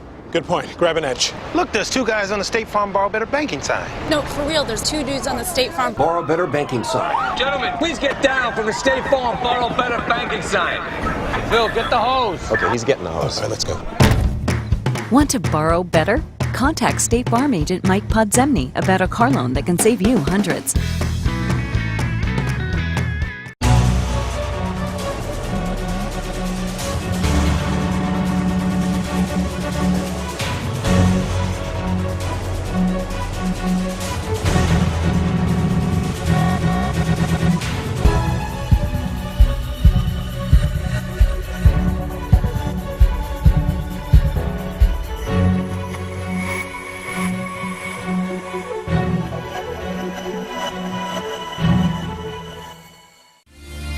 Hi, my name is Kevin Mannix. I'm the president and founder of Optimus Physical Therapy. I have practiced in the outpatient setting for the last 18 years in Midland, Odessa. It is intercepted by Kevin Mannix. Our professional staff will ensure that your functional goals will be met. Our cutting-edge manual techniques and state-of-the-art equipment allows Optimus to offer an evidence-based treatment approach tailored to each patient's functional recovery. Remember, Optimus Therapy for optimal results. Trey Smith will leave the field, and that will bring in Chase Webster as the starting quarterback for the Odessa Broncos. They're going to face a third, and they're going to need a full 6 yards on third down. They have to get to the 47-yard line for a first. And Galindo is going to get that and a whole lot more. He's going to be down to the 37-yard line of the Bobcats. The formation caused this, Barry, because they had 3 receivers out here and only 2 defenders like we talked about with Angelo a while ago. Chase just did a little play-action pass and then did a good job of getting the ball out here on the bubble screen. The Broncos have a first down at the Angelo 37-yard line. That was a 16-yard gain for the Broncos. Now here's the formation to the top. Let's see if they do it up there again, Barry. Down to the final 2 seconds, and we have reached the end of quarter number 3. Well, it's been all Bobcats in the third quarter. Broncos had the 20-10 lead as we went to break. They trailed 31-20 as we head to the fourth quarter. Man, I'm really craving a Dr. Pepper. Crave Rider! He always has a Dr. Pepper when you're craving Dr. Pepper! Grave Rider, hit me. Sorry, man, that was my last one. But your song just said you always have Dr. Pepper. I got you. Crave Rider! He screams Dr. Pepper cause he's out of Dr. Pepper! See you guys. Woo! When you crave. Forrest Brothers Tire and Alignment has kept you rolling since 1944. With 3 generations of ownership and 4 generations of management, Forrest Brothers Tire and Alignment carries the complete lines of Michelin and BF Goodrich. And we offer more than just tires, be it brakes or shocks. Your vehicle's best friend is Forrest Brothers Tire and Alignment. With 24-hour road service, you can count on us for all your tire and automotive needs. Forrest Brothers Tire and Alignment, with the largest fleet of service trucks in West Texas.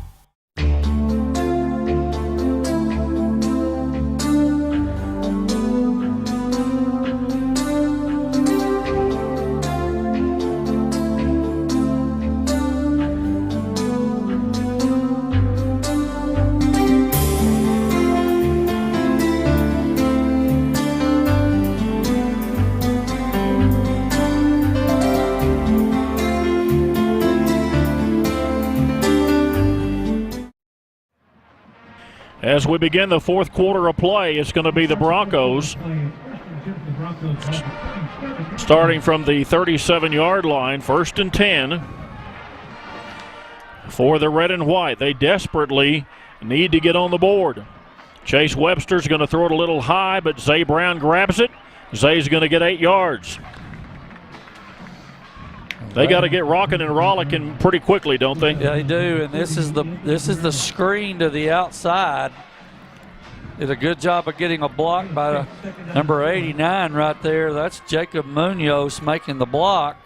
But a good play on first down, making this 2nd and 3 now. They've got 3 receivers down here and only 2 defenders. Let's see. They're going to bring pressure. So Webster's going to carry it.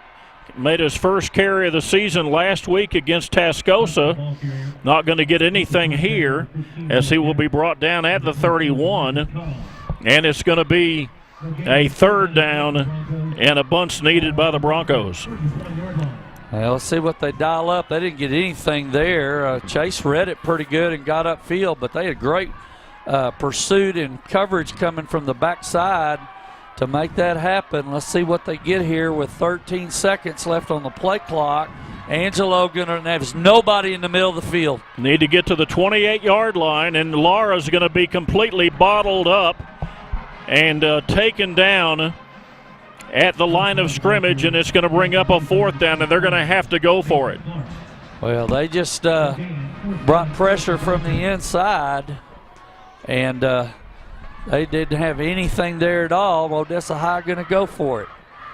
So they're going to have to go for it. They are 50% on fourth down tries this year, 8 of 16.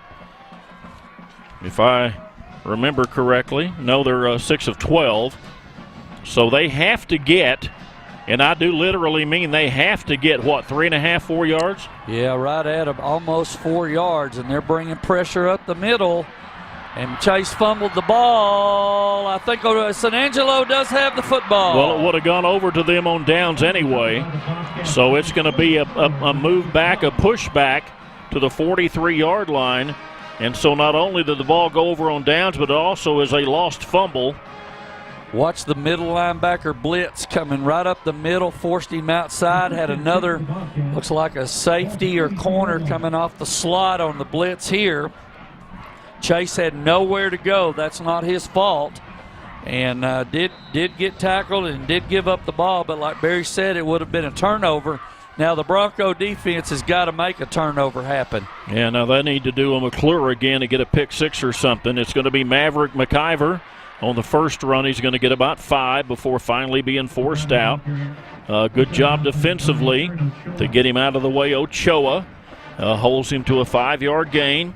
Now the clock is not a friend of the Broncos at this point, as we are now into the fourth quarter of play. We just began the fourth quarter, and the Broncos needing not only to stop the opponent but to put some points on the board.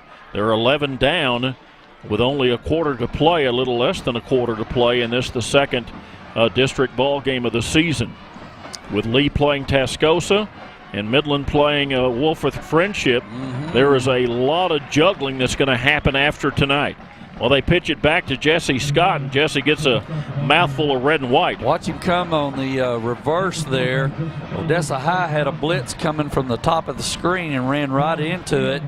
Good job by Tony Carrasco there and Joseph Chavez to shut that down for about a 2-yard loss. Here's 3rd and 8. Yeah, so stop him here on 3rd and 8 and get the ball back.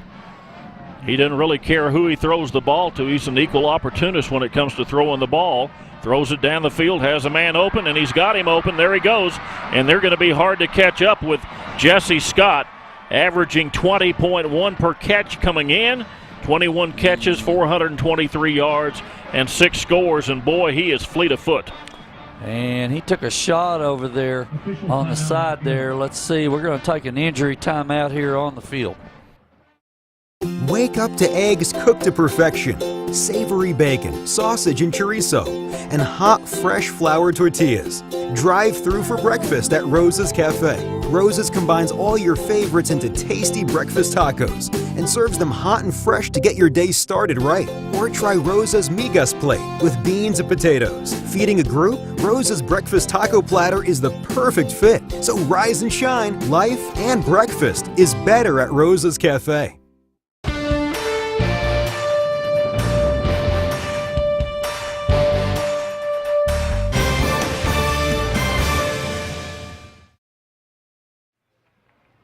On that last play, Jesse Scott took it down inside the 15-yard line. They're going to inside the 10, actually, going to mark him at the 9, and was injured on the play. They have removed him from the field, gave a thumbs up as he left. Got a great ovation from the crowd, and we certainly wish him well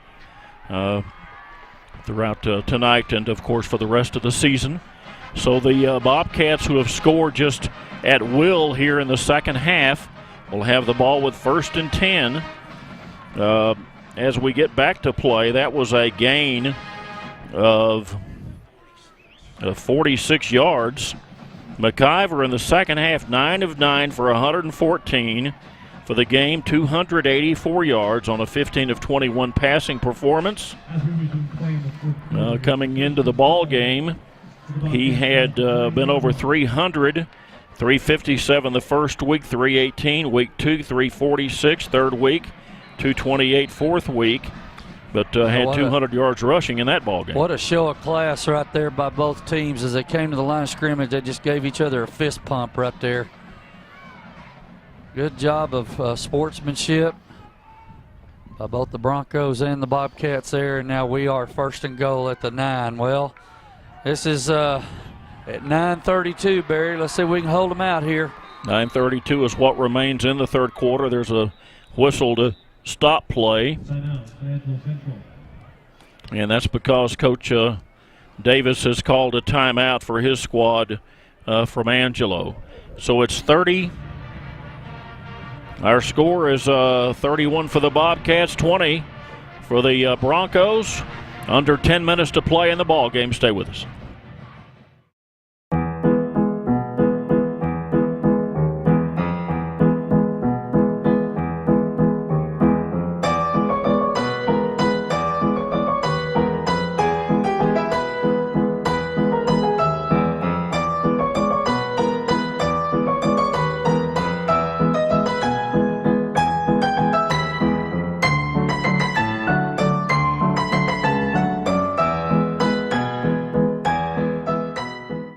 BCM and Associates Incorporated, the oil-filled undertaker. BCM provides turnkey services to plug and abandon oil and gas wells in the Permian Basin. BCM has 7 highly trained plugging crews based in Odessa and Hobbs, New Mexico. BCM will prepare and file regulatory forms. We also buy leases for production and salvage. Go to bcmandassociates.com for services, pipe, plus equipment for sale. bcmandassociates.com. The oil-filled undertaker.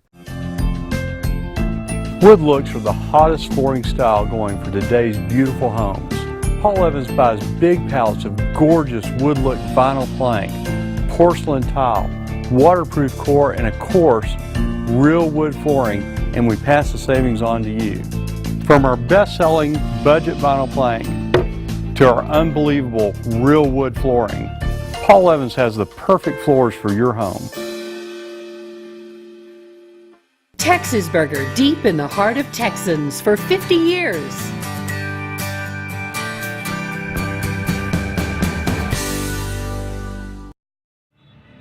Now, one player we have not talked about is the left tackle, Gunnar Couch. And for those of you that follow football in this area, you may recognize the name Couch because his father is Rory Couch, a 3-year starter at linebacker for Permian. Back in the 94, 95, and 96 seasons, he's number 75, lining up there on the left-hand side. He comes from pretty good stock. His mom comes from the Southall family. His uncle, Saul Southall, one of the best quarterbacks in Bobcat history.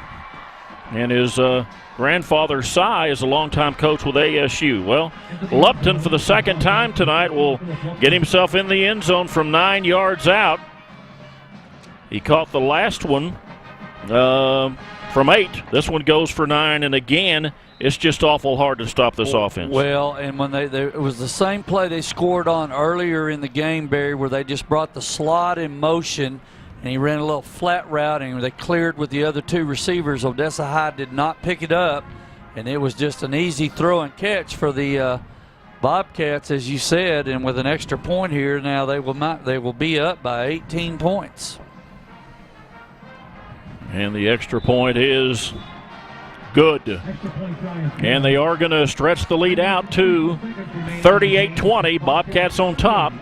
We are down to the final 9:24 to play in the ball game, and the Broncos need them out an offense now as we come back to play in just a few minutes. Man, I'm really craving a Dr. Pepper. Crave Rider! He always has a Dr. Pepper when you're craving Dr. Pepper! Grave Rider, hit me. Sorry, man, that was my last one. But your song just said you always have Dr. Pepper. I got you. He springs Dr.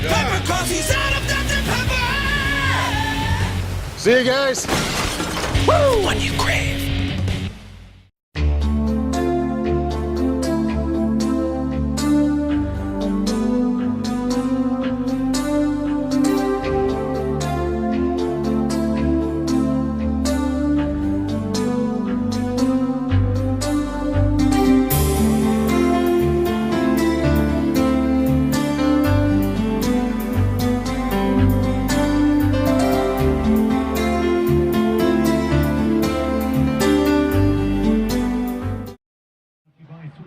That last drive for the Bobcats, 9-yard pass from McIver to Lupton.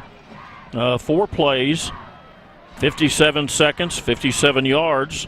Our Transglobal Productions Dr. Pepper Game of the Week, brought to you in part by Diamond Pump and Transport and Forrest Brothers Tire and Alignment. You got to think about some no-huddle offense here, Barry. Try to score as fast as you can. You've also got to execute, try to score as fast as you can with 9:17 left. And the Broncos do have 2 timeouts left, but now, as you said earlier, time is not a friend of the Broncos right now. Now McIver with a 71-yard TD, a 6-yard TD, 8 yards, 19, and this last one 9, capping a 4-play, 57-yard drive. Coming into the ball game already over 1,000 yards. He had 1,249. Had 4 more touchdown passes, 20 on the season. Boy, he's a player, isn't he? He is a player, and now you got to have some things happen offensively. Little quick out route to Zay Brown there, and I think they're going to get a horse collar or some kind of high tackle here. Personal foul. Face mask is going to be the call by Chuck Alderson there. Here's the replay. Watch. Chase just going to swivel his hips, pop them, turn over here to the side. Zay tried to come back in, got a block from number 53 right there for the Broncos, trying to come out and help from the offensive line position, but you saw the high tackle and the call made, and it's going to be an automatic first down for the Broncos at their own 30-yard line. Yep, pushes it out to the 30 after the 15-yard mark off. Chase Webster again at quarterback.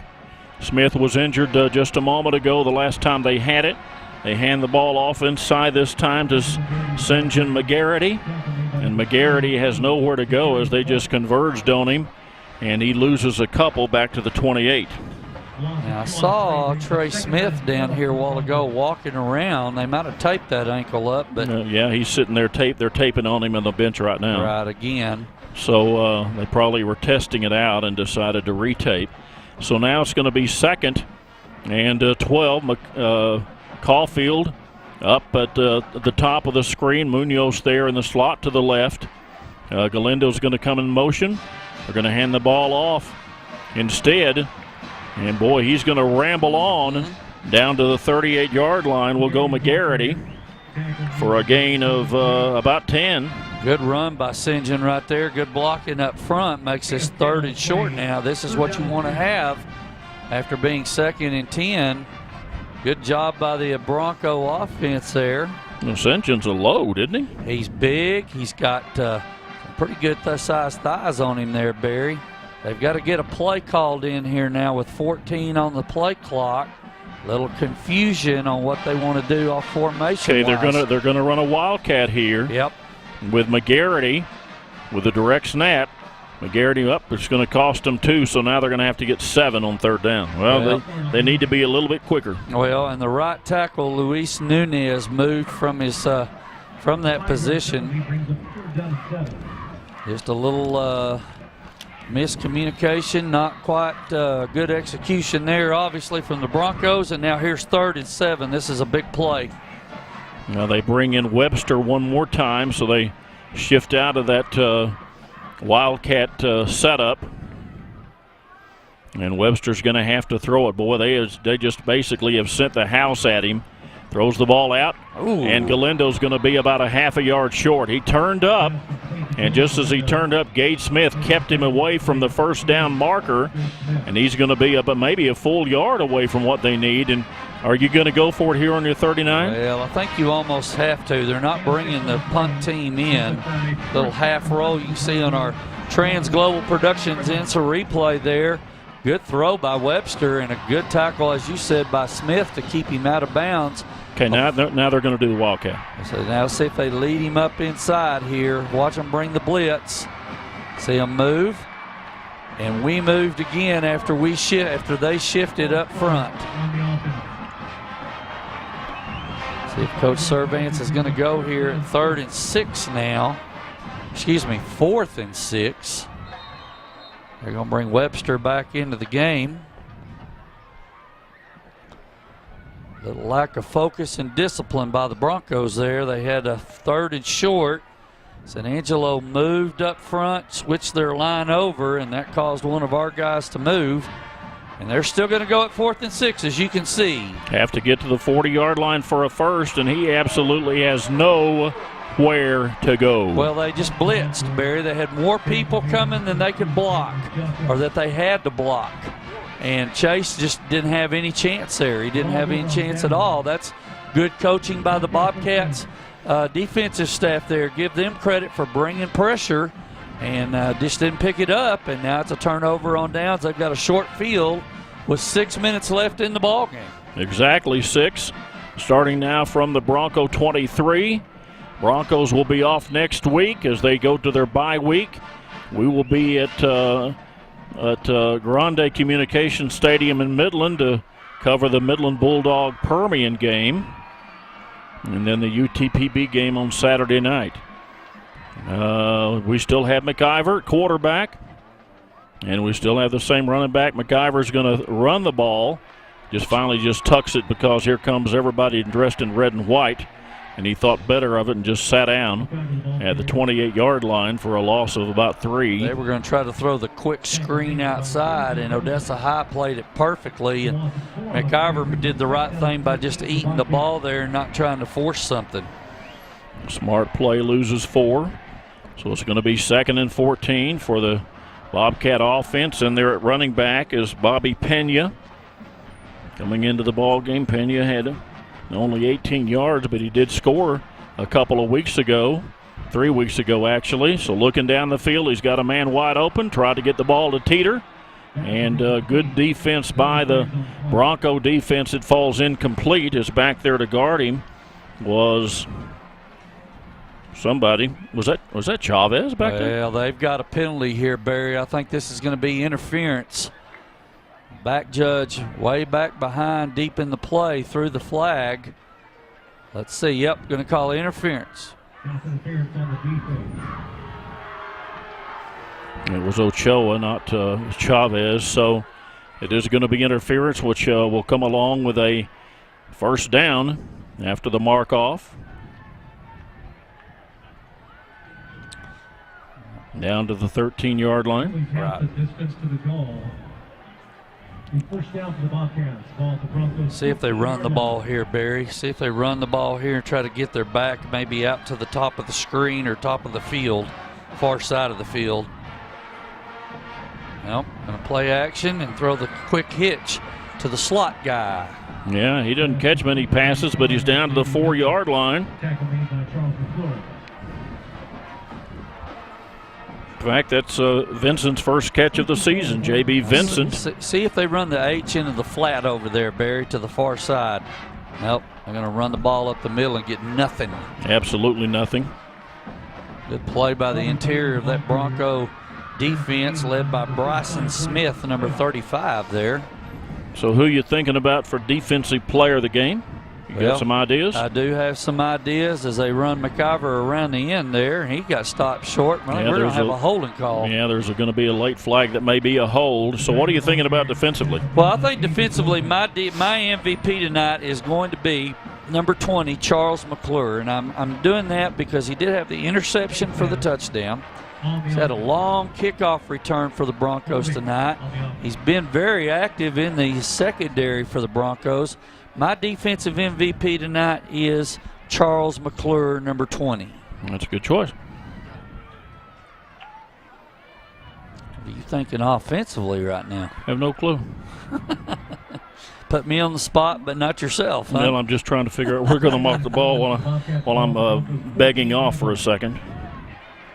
So the hold is going to move them back to the 14-yard line. It's going to be second and goal from the 14. And for some reason, they're coming up and pointing at the defense at C.J. Washington. I don't know what he's doing over there, the right tackle. But McIver now drops back, has a man open, hits him. It's Teeter again. Henry Teeter going to be down to the 5-yard line, 6'4", 215-pounder. Follows in the footsteps of that big receiver they had last year. What's his name? My mind just went blank. We called him Batman all year. Oh, Adam West. Yeah, Adam West. Big, tall, heavy receiver. So McIver looking over the middle. It's going to be picked. It is picked for the second time tonight. Ochoa will come up with the interception, and the Broncos will move it back out to the 20. Boy, that was good positioning, and he just took it away. Watch number 9, Barry. He's wide open on the little flare route out there. I don't think McIver saw him or even looked that way. He just threw the ball because he was getting pressured there. He was trying to get the ball to number 13 for them tonight. That is Philip Lupton. We've called his name a few times. But it is a good turnover for the Broncos, and they do have possession on their own 20 with 3:27 and 2 timeouts. Let's see if, yes, Chase Webster is still going to play quarterback right now. With the Broncos having an open week, a good decision by the coaches to ice that ankle down on Trey Smith there and give him 2 weeks to get ready for their next contest. Well, I'm going to have to go with the quarterback, Trey Smith, as my choice for the offensive MVP. He had 75 yards rushing. Let me look at Larry's notes for a second, see what his passing totals were. Do you remember what Smith threw for before Webster came in? Let me look. Little sweep to the outside as Barry looks at that to McGarity. Picked up a nice 5 or 6 yards. Clock is stopped at 3:20. Broncos have a 2nd and 4 from their own 26. I think it's 86 yards from what I can tell, but I'm going to go with Trey Smith as my Dr. Pepper offensive player of the game. I'm going to hand the ball off to McGarity, and again, he doesn't have a whole lot of room to work with as the line of scrimmage to start with was the 36. He loses a couple back to the 34.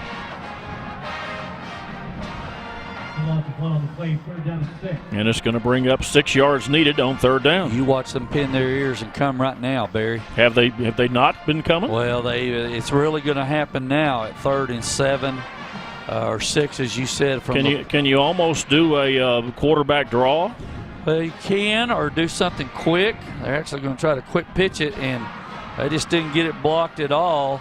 And it's going to be another loss of about 4 or 5 yards. The Bobcat defense has been a big difference maker. We've talked all night, especially in this second half, Barry, about what the Bobcat offense does. But give this Bobcat defense some credit, too, for really bringing some pressure at the line of scrimmage and forcing Odessa High to get completely out of sync offensively. I need to correct Larry said he had 70 yards passing, but I'm still sticking with Smith as my offensive player of the game. Now, defensive player of the game, McClure is going to put his foot into it, and it's a short punt that is going to allow the Bobcats to start from the Broncos side of the field. It looks for sure that the second district game of the year is going to get away from the Broncos tonight. They'll fall to 0-2. And the Bobcats, after being off last night, will win their first of the season. Next week, they will be at Midland Lee. Odessa High will take a night off. They'll get their open week, like I said when I was talking about Trey Smith earlier. They'll get 2 weeks to get ready, get him healthy, and kind of revamp and reload for the next district ball game in a couple weeks. McIver hands the ball. No, he decides to keep it. Thought for a second Pena had it, but no. Really surprised that McIver is still in the game, up 18 with 1:45 left. I mean, that's the straw that stirs the drink there. Yes, offensively anyway. Yeah. Well, they got a couple. It's going to bring up 2nd and 8. Down to a minute and a half to play in the ball game. Well, it started off so promisingly. And just some plays here and there, especially as we said earlier, that one right before the half really changed momentum. And they made some good adjustments. That's a good tackle right inside there by number 35 for the Broncos. Well, the Lee Rebels have the lead on Tascosa. Of course, you'll know the result. And they're going to be playing San Angelo next week. So that might be, if Lee holds on to that, they're going to stay undefeated. And then they will be facing an undefeated team in the San Angelo Bobcats. Man, that'd be a ticket. Yeah, Permian at Midland right. High next week. Friendship in Tascosa and Lee at Central. There might be some few people watching that game next exactly. week. So it's going to be a 3rd down play for McIver and company. Here comes the pressure. He just dumps the thing off in the direction of his running back and really didn't want to try to complete it. We're down to less than 30 seconds to play in the ball game, down to 28. So your thoughts? Well, certainly some positive things to go from, especially the first half of this ball game. You know, Odessa High had San Angelo kind of on their heels, made some plays defensively, put some things together on the other side of the ball, but give Angelo credit for hanging in there and just like you said, once they got going, this little juggernaut offensively it's tough to stop. A little quick kick by McIver is going to carry into the end zone. Our Trans-Global Productions Dr. Pepper Game of the Week, produced and directed by Bob Bailey. Debbie Bailey handles all of our replay stuff. Jason Barrage and Charlie Pierce, our main camera guys, up on top. Grant Barrage in the north end zone. Robert Correa in the south end zone. Pete and John Delgado, our sideline grips. Larry Thornhill handles all of our statistical work. Kyle Hubbard, the analyst work, best analyst in the area. And Barry Sykes is my name. We thank you for being with us. Yes, we will be in Midland next week at Grande as Permian takes on the Midland High Bulldogs, who at last report were winning their game with Wolfforth Friendship for what would be their first win of the season. They're going to hand the ball back to that battering ram. And he's going to get about 6 yards, about a little bit more than that before they finally get him on the turf. That's about McGarity. 12 yards there, Barry. Double what I thought. Going to get 12 yards. Final 10 seconds of the ball game. And, they need to take next week and kind of look and see what happened after the 2 wins and then what happened after the 4 losses that followed that. Our final score tonight, as the Broncos jumped out on top by a 20-3 margin, but then the San Angelo Bobcats turned it up, and our final score, Bobcats 38 and the Broncos 20 for their 7th consecutive win in this series between the two teams. We thank you for being with us, and we will see you next week.